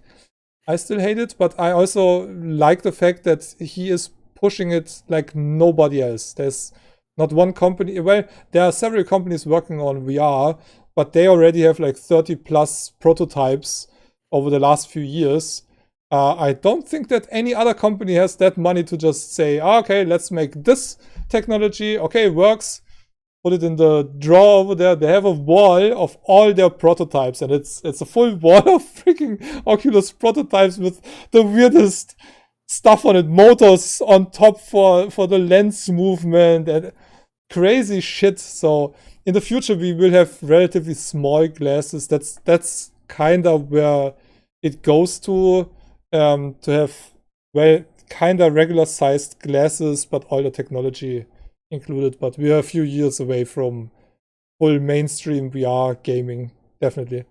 But besides that, I'm still not the biggest fan of id Software, that they sold themselves to Bethesda back then. Or ZeniMax. And Microsoft is still working on acquiring Blizzard. Oh yeah, sorry. Take-Two owns 2K, and also Take-Two owns Rockstar Games. Ah, okay, it was Take-Two. Okay. But yeah, 2K is still doing their own shit. So, if there will ever be a Bioshock 4, I will not care for it. I wait until it's $5 on a key store. The grand question if after Bioshock Infinite passed quite some times already. Yeah, but they kinda already said that there will be a fourth. So let's see, Bioshock Infinite. Actually, still 900 people playing it. What the fuck? That game came out 10 years ago. 10 years ago. And even though they made it almost impossible, well, they fixed it by now, I think. But with one of the last updates for all the Bioshock games, not just for one, for all of them. Oh yeah, 2K launcher. The 2K launcher, and they killed several save games from people and made it impossible to run under Linux for months. So Yeah. they When kind I of fixed that, but Bioshock 2, I was really surprised to see that launcher. yeah, and funny enough, they integrated that in all of their games now. As far as I know, it's in all of... If there's 2K, you have the 2K launcher. And that's why everybody is pissed about it. Bioshock is the only... And every single Bioshock game. Every single Bioshock game... well, they are the only games where they have an announcement with 0 upvotes. I didn't see that for any game that has... Monster Hunter World announcement of Monster Hunter movie. Yeah, okay. But besides that, every announcement of that quality of life update, which was released at the same time for every Bioshock game, 0. There are so many downvotes that even if 5,000 people would upvote it, it would stay at 0. I think it's maxed out at around 9,000 up or down votes or something, 9,999 or so. But that's... And over 2,600 posts in an announcement. And pretty much 99.9% are so pissed. They're all like, hey, fuck you. Why do you patch a game that was perfectly fine? You didn't fix the errors, but you patched a quality of life launcher for you, which integrates an in-game store. For what? Well, for what do I need a freaking in-game store in a game that's 10 years old? Is there a DLC coming? No. So where's the point? So no, that was the best way to piss off every single customer. They're so pissed that, yeah, Good the thing whole... they did not integrate paid mods. Yeah. Let's see with the original Bioshock. The original, not the remastered. The original. Oh wait, actually no, they just... Not delisted? No, they just... No. Yeah, well, you cannot buy it anymore. Oh, Yeah, no, okay. you can still buy it, actually. No, you get remastered. Yeah, never mind. Oh, yeah, okay. It only shows remastered here. It's kind of funny that you have a remastered page as well. It might... But you cannot buy They did it to trick people to buy remaster while they visiting the page with the original. It's actually also a really shit move. Because if you It don't... is, but it's basically the move that you can expect from some shitty publishers. But you get it for $5, so... I Yeah, got no, it you for get free you get because I both. own both games. You get both. You buy the remastered and you get the original as well. It says here. Oh, okay. Well, you can buy it either with the old and the new game, or just the new game, which is... How does that make sense? Just put that here. Give the old and the new one. It costs both the same. Where's the point? What? This is super weird. And that's actually a really good price. $12 for the whole series, including all DLCs. That's well, it's while the sale lasting. yeah, sure. I mean, $60, yeah. Pff. But yeah, for sale, $12 for the whole series if you don't have it yet. That's pretty good. But here, let's see the quality of life updates. That doesn't have that many comments, but as many downvotes.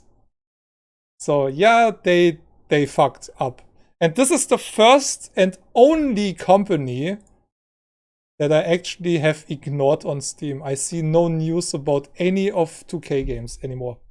Nothing, nada. No release, no nothing. I had to look up a game manually that was released. What was it? Because You did not ignore Square Enix? No, I don't think so. Well, I want to see their shit show. That's the one thing. I'm not interested in 2K anymore. But Square is a company I like to see burn down. I don't know. They pissed me off so much in the past. They can just go down in flames, and I would watch it burn and warm my hands on the fire. That's what I would do with Square Enix. They and 2K, they can both go to hell. Seriously, I don't care for any of their games really anymore. Square Enix sold out their only. Well, yes, they have Final Fantasy and that stuff up, but the most important license, in my opinion, would be Tomb Raider. Tomb Raider was shit, new one. Yeah, but they had a license and could do whatever they want. But yeah, okay. The next Tomb Raider will come from Crystal Dynamics again, the original creator of Tomb Raider. So let's hope they made it actually action adventure and not because shooter. they're owned by, I will never remember that name. I don't know. It's a company with a really weird name. They bought the license. They also bought a bunch of studios. So yeah, they're kinda trying to buy the companies Microsoft didn't acquire yet. So they're basically like, what's on the market? Wait, we still have a bit of money. Let's just take that. Embracer Group. Embracer Group, exactly. I will never remember that name. When I read it, I'm like, yeah. I googled it. Yeah, I know. I could have googled it too, but yeah, Embracer Group. Yeah, they acquire quite a lot of stuff. So, and yeah, they got THQ Nordic as well. They got Koch Media. Yeah, they own a lot of shit. It's basically like ZeniMax used to be, with acquiring studio after studio, and then Microsoft was like, "Hey, ZeniMax, thanks for the work. Here, have some money. We take everything that you have." Yeah, and Sony bought Bungie, so Bungie is a Sony studio now. Wait a second. They bought Gearbox? Yeah. And Gearbox was doing all the Borderlands games and stuff. For the Gearbox worked together with 2K, which is also kind of weird then. Yeah. It's so crazy. Everybody, I mean, you have a handful of big companies and they own everything. But we also have a few smaller publishers who are not that greedy and support indie developers, like Tiny Build, for example, and stuff. So it's not just the big companies. But yeah, when it comes to AAA stuff, yeah, it's basically a handful of companies who own the whole freaking studios on the planet. Yeah. Asia might be different with Capcom, Konami, and all those companies. Japan is kinda, but yeah, Embracer Group. Really, Sony also doing the same thing. Yeah, well, they kinda try. Tencent is another one who is deeply invested in a lot of shit, owning Epic Games and stuff. Well, owning share of Epic Games, to be honest. Don't they own the majority? I think not. Well, maybe they own the majority. I think as it's a a ten. shareholder. I think it's a Tencent company at this point. But I could be Well, wrong. I have no idea. They're just a shareholder. They're not a parent company. I think one of the last few companies who don't have any other owner are EA Games and Ubisoft. Well, EA Games basically doing the same thing as all of them doing. Buying studios. Yeah, sure, they buy but they don't. Well, they buy single studios and make them an EA game studio, but some other companies buy. Let's be honest, touching EA Games might get you some diseases. Yeah, well, they do have a handful of good games. They failed a lot as well, and you can pay like what, €1,000 to get all DLCs for The Sims. Don't even remind me the price of DLCs for Sims. Even for Sims 3. I mean, seriously, come on, you got to be joking. I mean, what is that shit? And they still continue releasing DLCs for Sims 4 while they announced Sims 5. They know they can't milk Sims 4, but they still continue to milk it. Insane. I mean, there are people playing just that game, and I mean, it's not a bad game, but so much DLC. I mean, how much more can you tell that the game is not even remotely finished is in the base game when you have to get everything that makes the game fun as a fucking DLC? I mean, well, we can look at Paradox games, basically all of them. Hearts of Iron, Victoria, Crusader Kings. They got a lot of quality of life updates hidden behind the paywall of DLC. Yeah, that's just shit. I mean, but I don't support shit like that. So one of the few games where I actually enjoyed most of the season pass or the DLC content was Borderlands. Because you actually got new areas, new everything, new story, and for the around $10 that a DLC costed solo, you got hours and hours of content. So yeah, I was okay with that. Stone Hearts and Blood and Wine for Witcher 3. That's also those are DLCs that used to be called add-on back in the day. Speaking about DLCs that used to be called add-ons, Tribunal and what is it?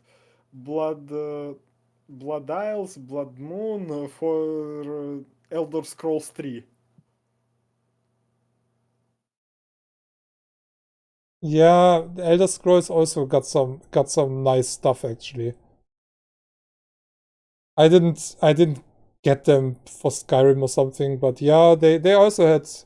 Well, those assholes started with the fucking whole DLC bullshit where you pay for skins that do nothing else than. Oh yeah, horse armor. Don't even look good.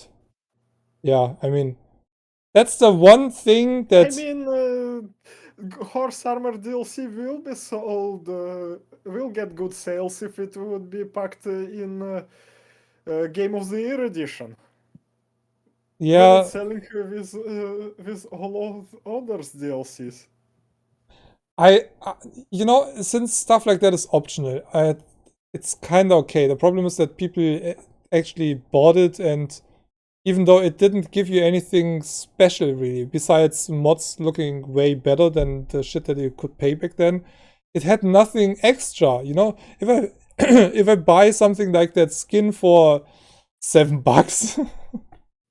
And let's not forget that Bethesda tried to implement paid mods into Fallout 4 and Elder Scrolls 5. Yeah, I know, but at least they got what they deserved. Everybody was like, "Yeah, fuck you."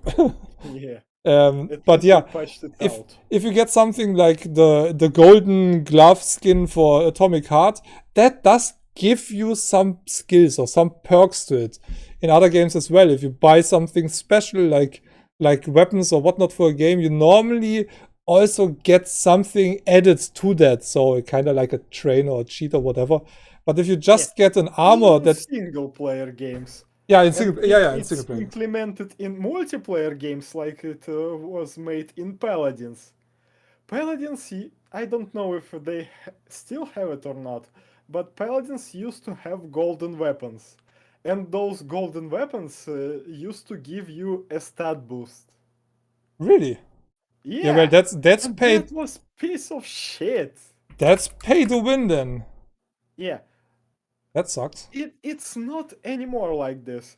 But Oh. when they released those golden weapons, you either bought this golden weapon and try to sustain yourself, or you would not buy this golden weapon and you basically got owned by the people who own those golden weapons. Season Pass 2022.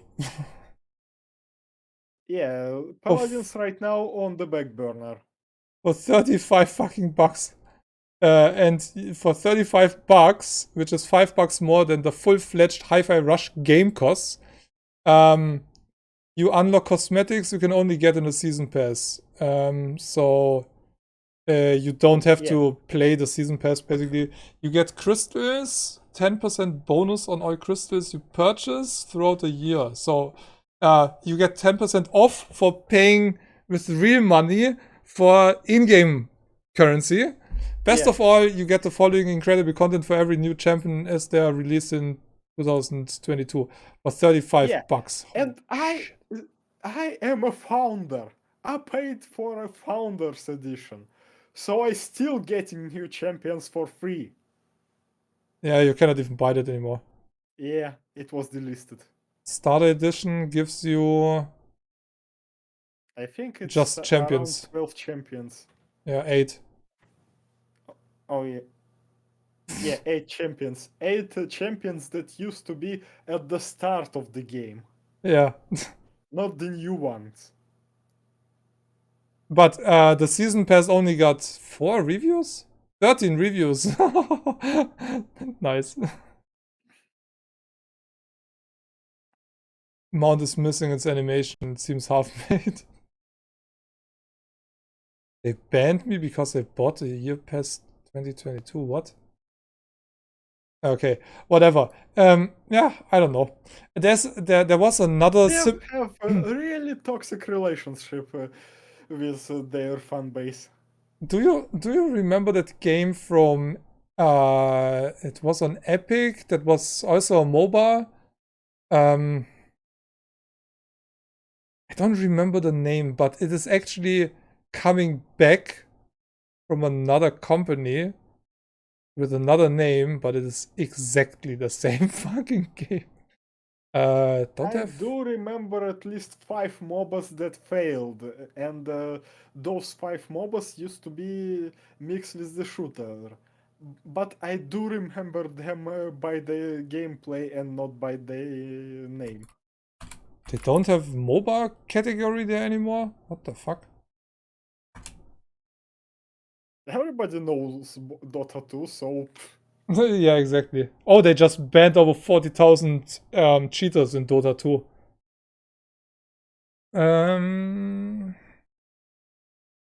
Yeah, I found it. I found it right away. No, I think it was even called Paragon. But this is basically exactly the game that they discontinued a few years in Epic. It's still free to play, so that's good. But yeah, that's exactly the same game. Let's go through screenshots because I have hard time remembering it. There are certain characters where you can actually, yeah, they don't show them. But they have some, yeah, this is one of the characters from the game back then. But they had one guy, one of the tanks that was actually, let me see. They had a tank, they they had some pretty distinctive looks to some characters, and I really enjoyed the animations and everything. I unlocked one of the coolest characters, also one of the hardest to play characters in the game, with in-game currency or so. She looked freaking insanely cool, and is like a ninja character, basically cyborg ninja kind of. Yeah. This is one of the known characters from Paragon back then. That guy. I have vague memory of this game. It still looks Like- exactly the same. Like, I feel like I've saw a couple of games that look like it, but the problem is, I have a feeling that I saw several games that looked like it. Yeah, true. Well, it used Unreal Engine on Epic for obvious reasons, and it was a little bit different to other MOBAs, but it was still a MOBA. Maybe, but I basically just saw Widow, Genji, and Soldier 76. But yeah, if you don't know that game, it doesn't really matter too much. But I was kind of surprised when I saw it. I was like, huh? Wasn't that discontinued like 3 years ago or so? Oh, Now it's back. Also Reaper. So kind of weird.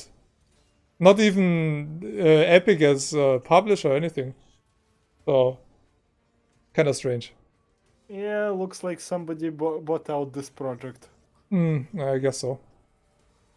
But yeah, wasn't bad. I played it for a few hours, but you definitely needed friends to play it. Otherwise, with publics, It's kinda unplayable. yeah, it's kind of stupid.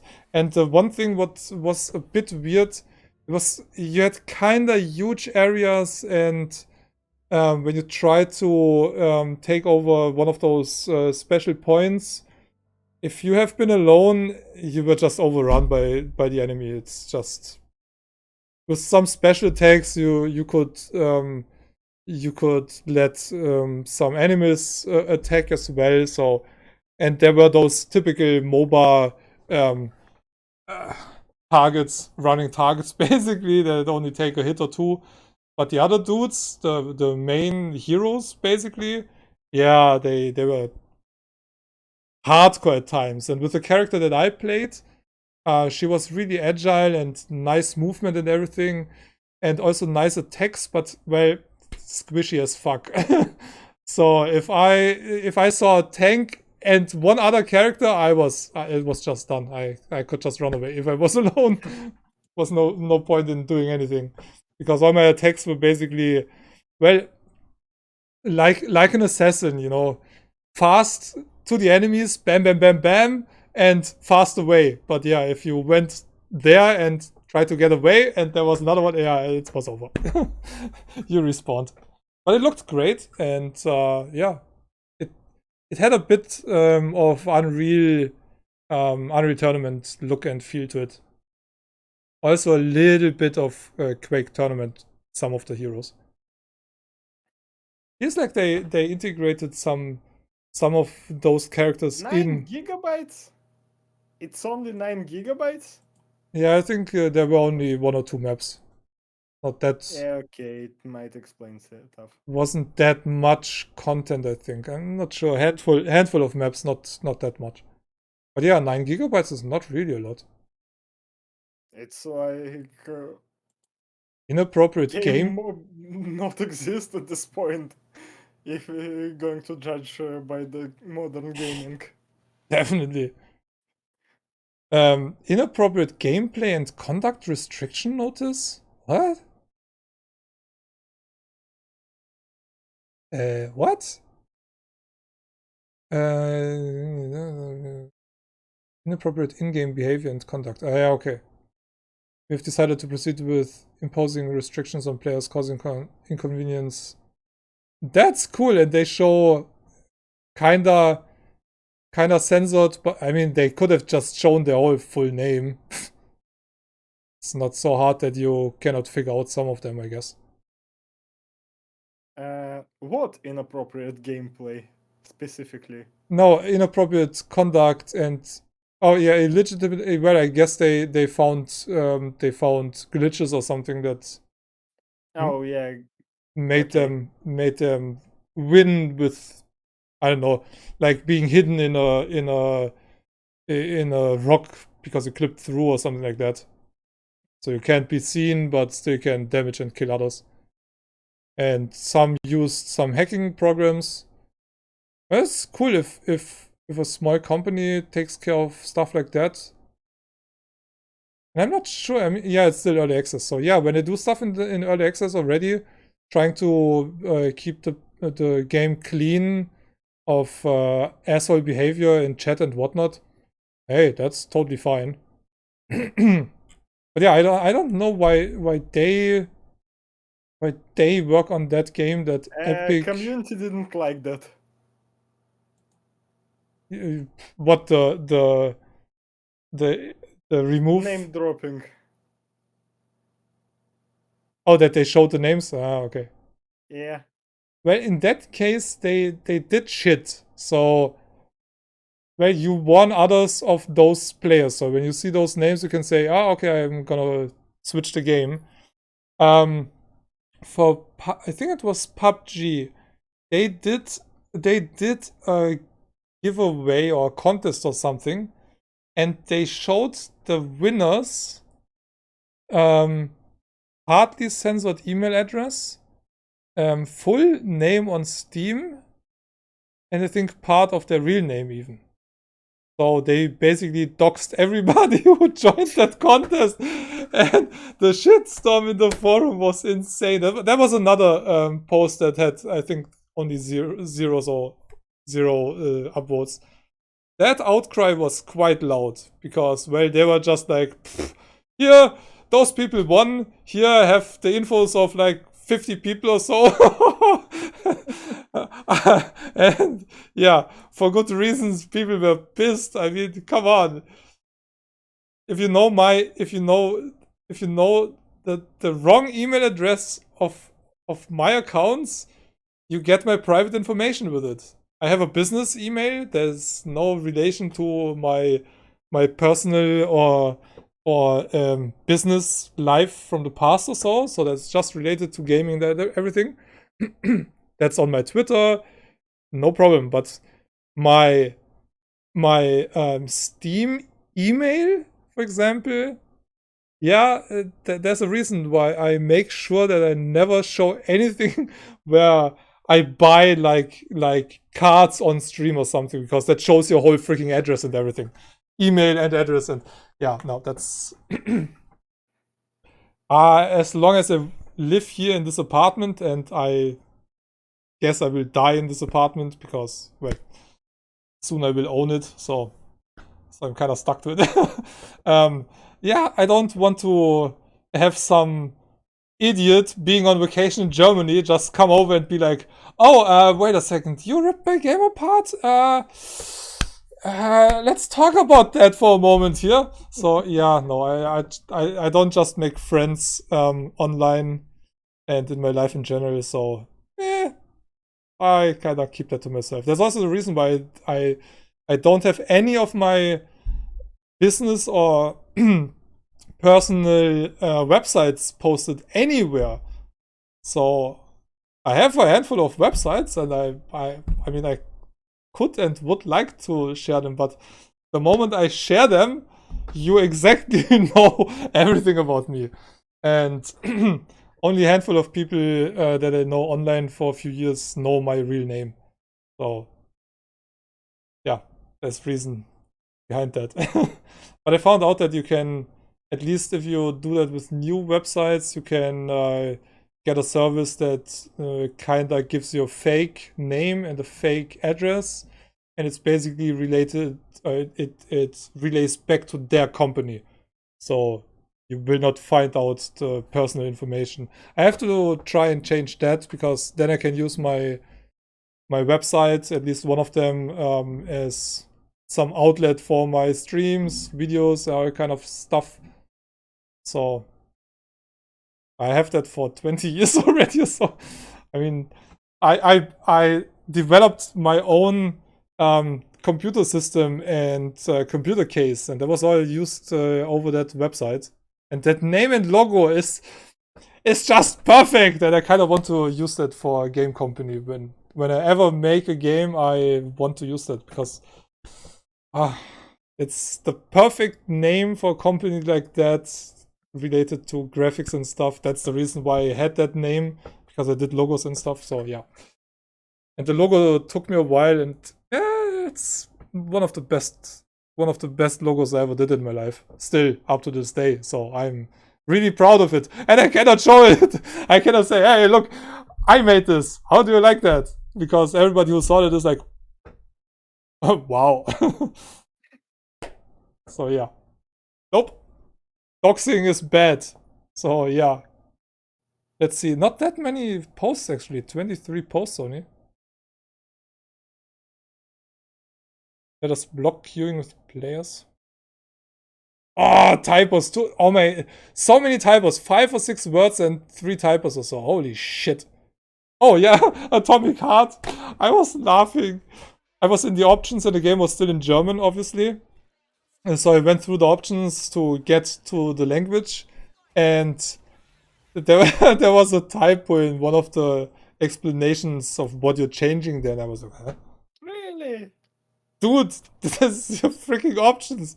How the fuck is there a typo in the options? I'm not even in the game yet, and I already find the first typo.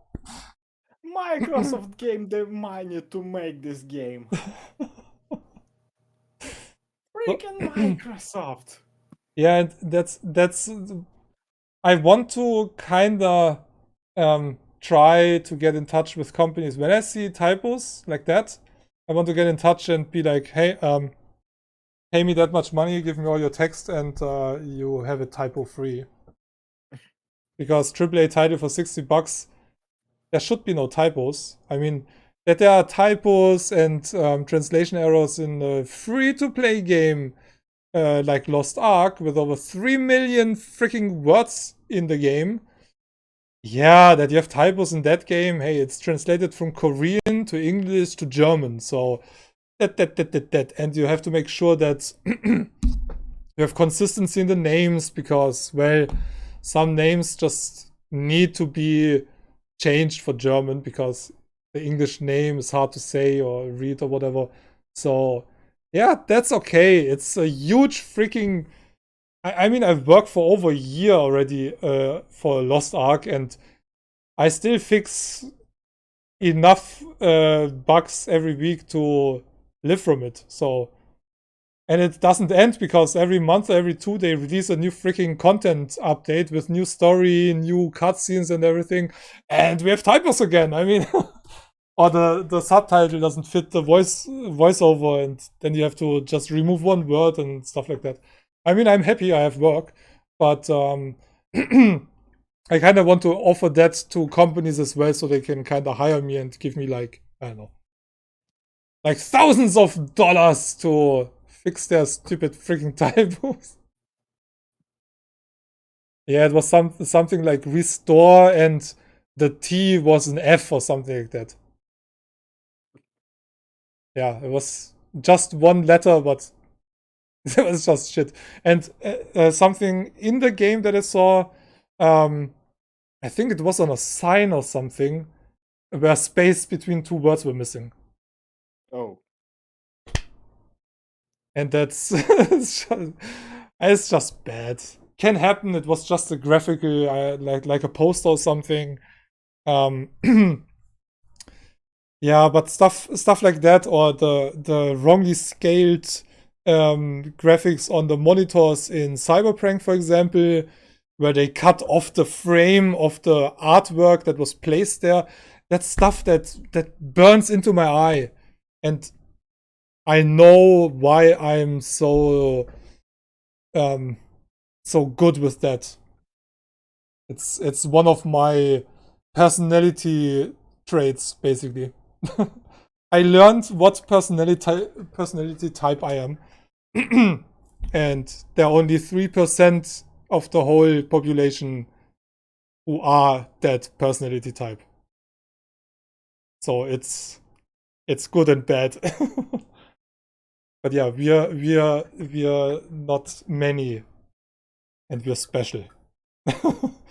And we're good with fucking details like that. And have the perfect job for me. It's not boring me. I like the job. So yeah, people like me, I'm a logician, basically. So yeah, we get bored easily. So I also have traits from ADHD, which I'm gonna let myself test this year because I think I have that as well. Which is kind of bad to find that out in my age, but hey, it explains a lot what's going on in my life and what's going on in the past. All right, well, it's getting really late for you. We talked a lot of shit about a lot of shit. Yeah, and let me say one thing because I remembered it right now. I bought Batman Arkham Knight on Steam. Mm-hmm. I can say one thing. Ignore Steam release, even if it did have achievements.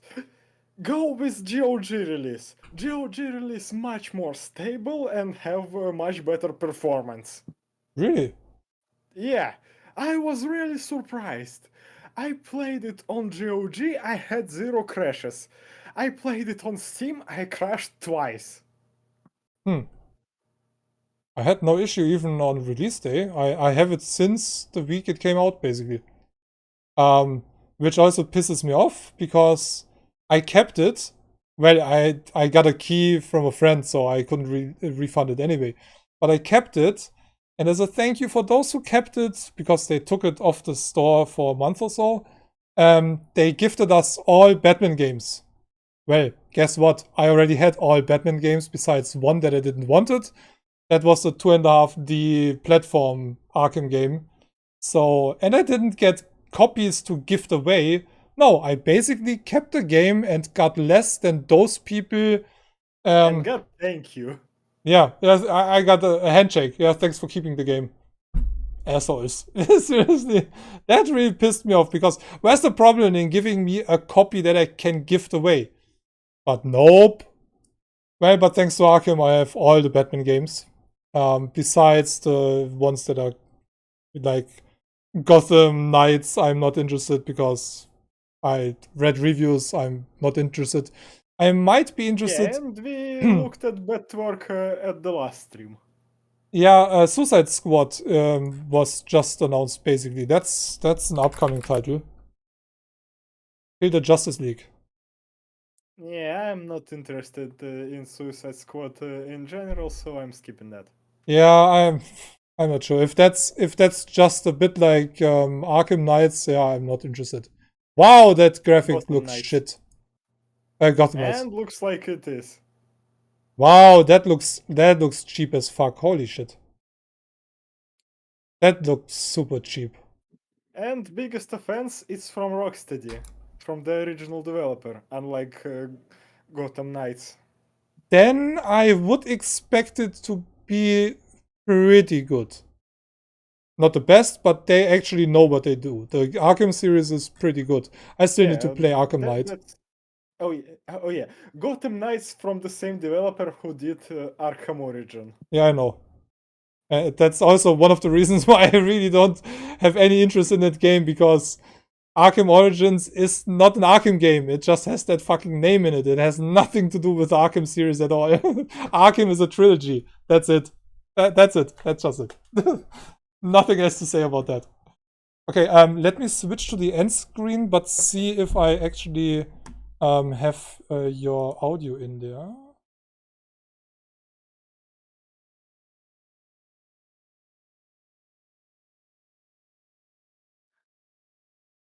Yes, I have now, but wait. That's not what I wanted.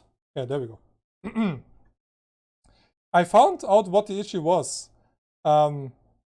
I changed my NDI sources to the newer version, and I was still using the old version. So it's one of the things that added to all the bullshit. Also with the flickering and everything. because now you have been on stream through well, I capture it differently now. So Okay. I capture it through NDI now and only capture my left screen through my capture card. So I basically stream. Normally I just use the audio from NDI, but when we stream, I use the video as well, and that was the brain fart that I had in my head that I didn't figure out why it was not working the right way. So, and why I couldn't get your camera into my freaking stream PC anymore. I was like, what the fuck? And earlier today, that was also the reason why I came into Discord later. I was doing that for an hour almost before the stream to figure out what's going on, and I was like, oh, that scene is deactivated. Oh, that as well. Oh, NDI source and not NDI 5? Fuck, that's the reason. Because now it's 5, before it was 4, and now it's 5, and it says 5 in the source name. So I can choose NDI source and NDI 5 source. And that was kind of the mix-up, so. But yeah, I think it's time for my stream PC to be fixed. But it was running good today, so yeah. Oh, talking about it. Why the fuck is OBS running? Holy shit, OBS is running at 50% now. Okay, well, good thing that I don't stream any video anymore, because there would not be a smooth stream anymore. I'm going shopping, and afterwards I'm gonna stream the game. Oh, I can scroll again. Yay! The Pale Beyond, which is a survival game. Oh, it got another patch. Cool. It was released yesterday. It already got 2 patches, which is really awesome. So that's a resource management survival simulation game with 2D hand-drawn graphics. Looks pretty nice. I got it for free. Thanks, fellow traveler, who's the publisher. And I have that for a month almost already, but I was not allowed to show anything because of the embargo. But I'm gonna stream that later, and if you want to see that, come by, check it out. And Lothar, as always, famous last words. Okay, Vic. I think nothing will ever change about that. Yeah. All right, Lothar. Thanks for hanging out. Thanks for chit-chatting with me. Have a good night. Thanks for having me again. Have a good night, because it's kind of late for you already. So I'm gonna kick you out of Discord now. Bye, Trizon. Bye, everyone. All right. Well, that was number 39. And even though I didn't mention it to Lothar, but Lothar might still listening, I want to do something special for number 40, because we are doing this for 4 years now, and I think with number 40 we might promote it a bit sooner, do some giveaways, maybe watch one of the earlier streamcasts that we did, and yeah, we will see about that. I'm gonna think about it, but I realized, hey, number 39, yeah, 40 is kind of nice milestone actually. 40 shows with 1.5 to 3, 4 hours. Yeah, might be worth getting back to that a little bit. All right, anyway, thanks for hanging out. I hope you enjoyed. And like I said, I will be streaming in maybe 2 hours or something like that. Like I said, I have to do some shopping, maybe some eating, and then I'm gonna play that game. So yeah, thanks once again. And oh yeah, next streamcast will be approximately at the wrong direction. Yeah, I guess.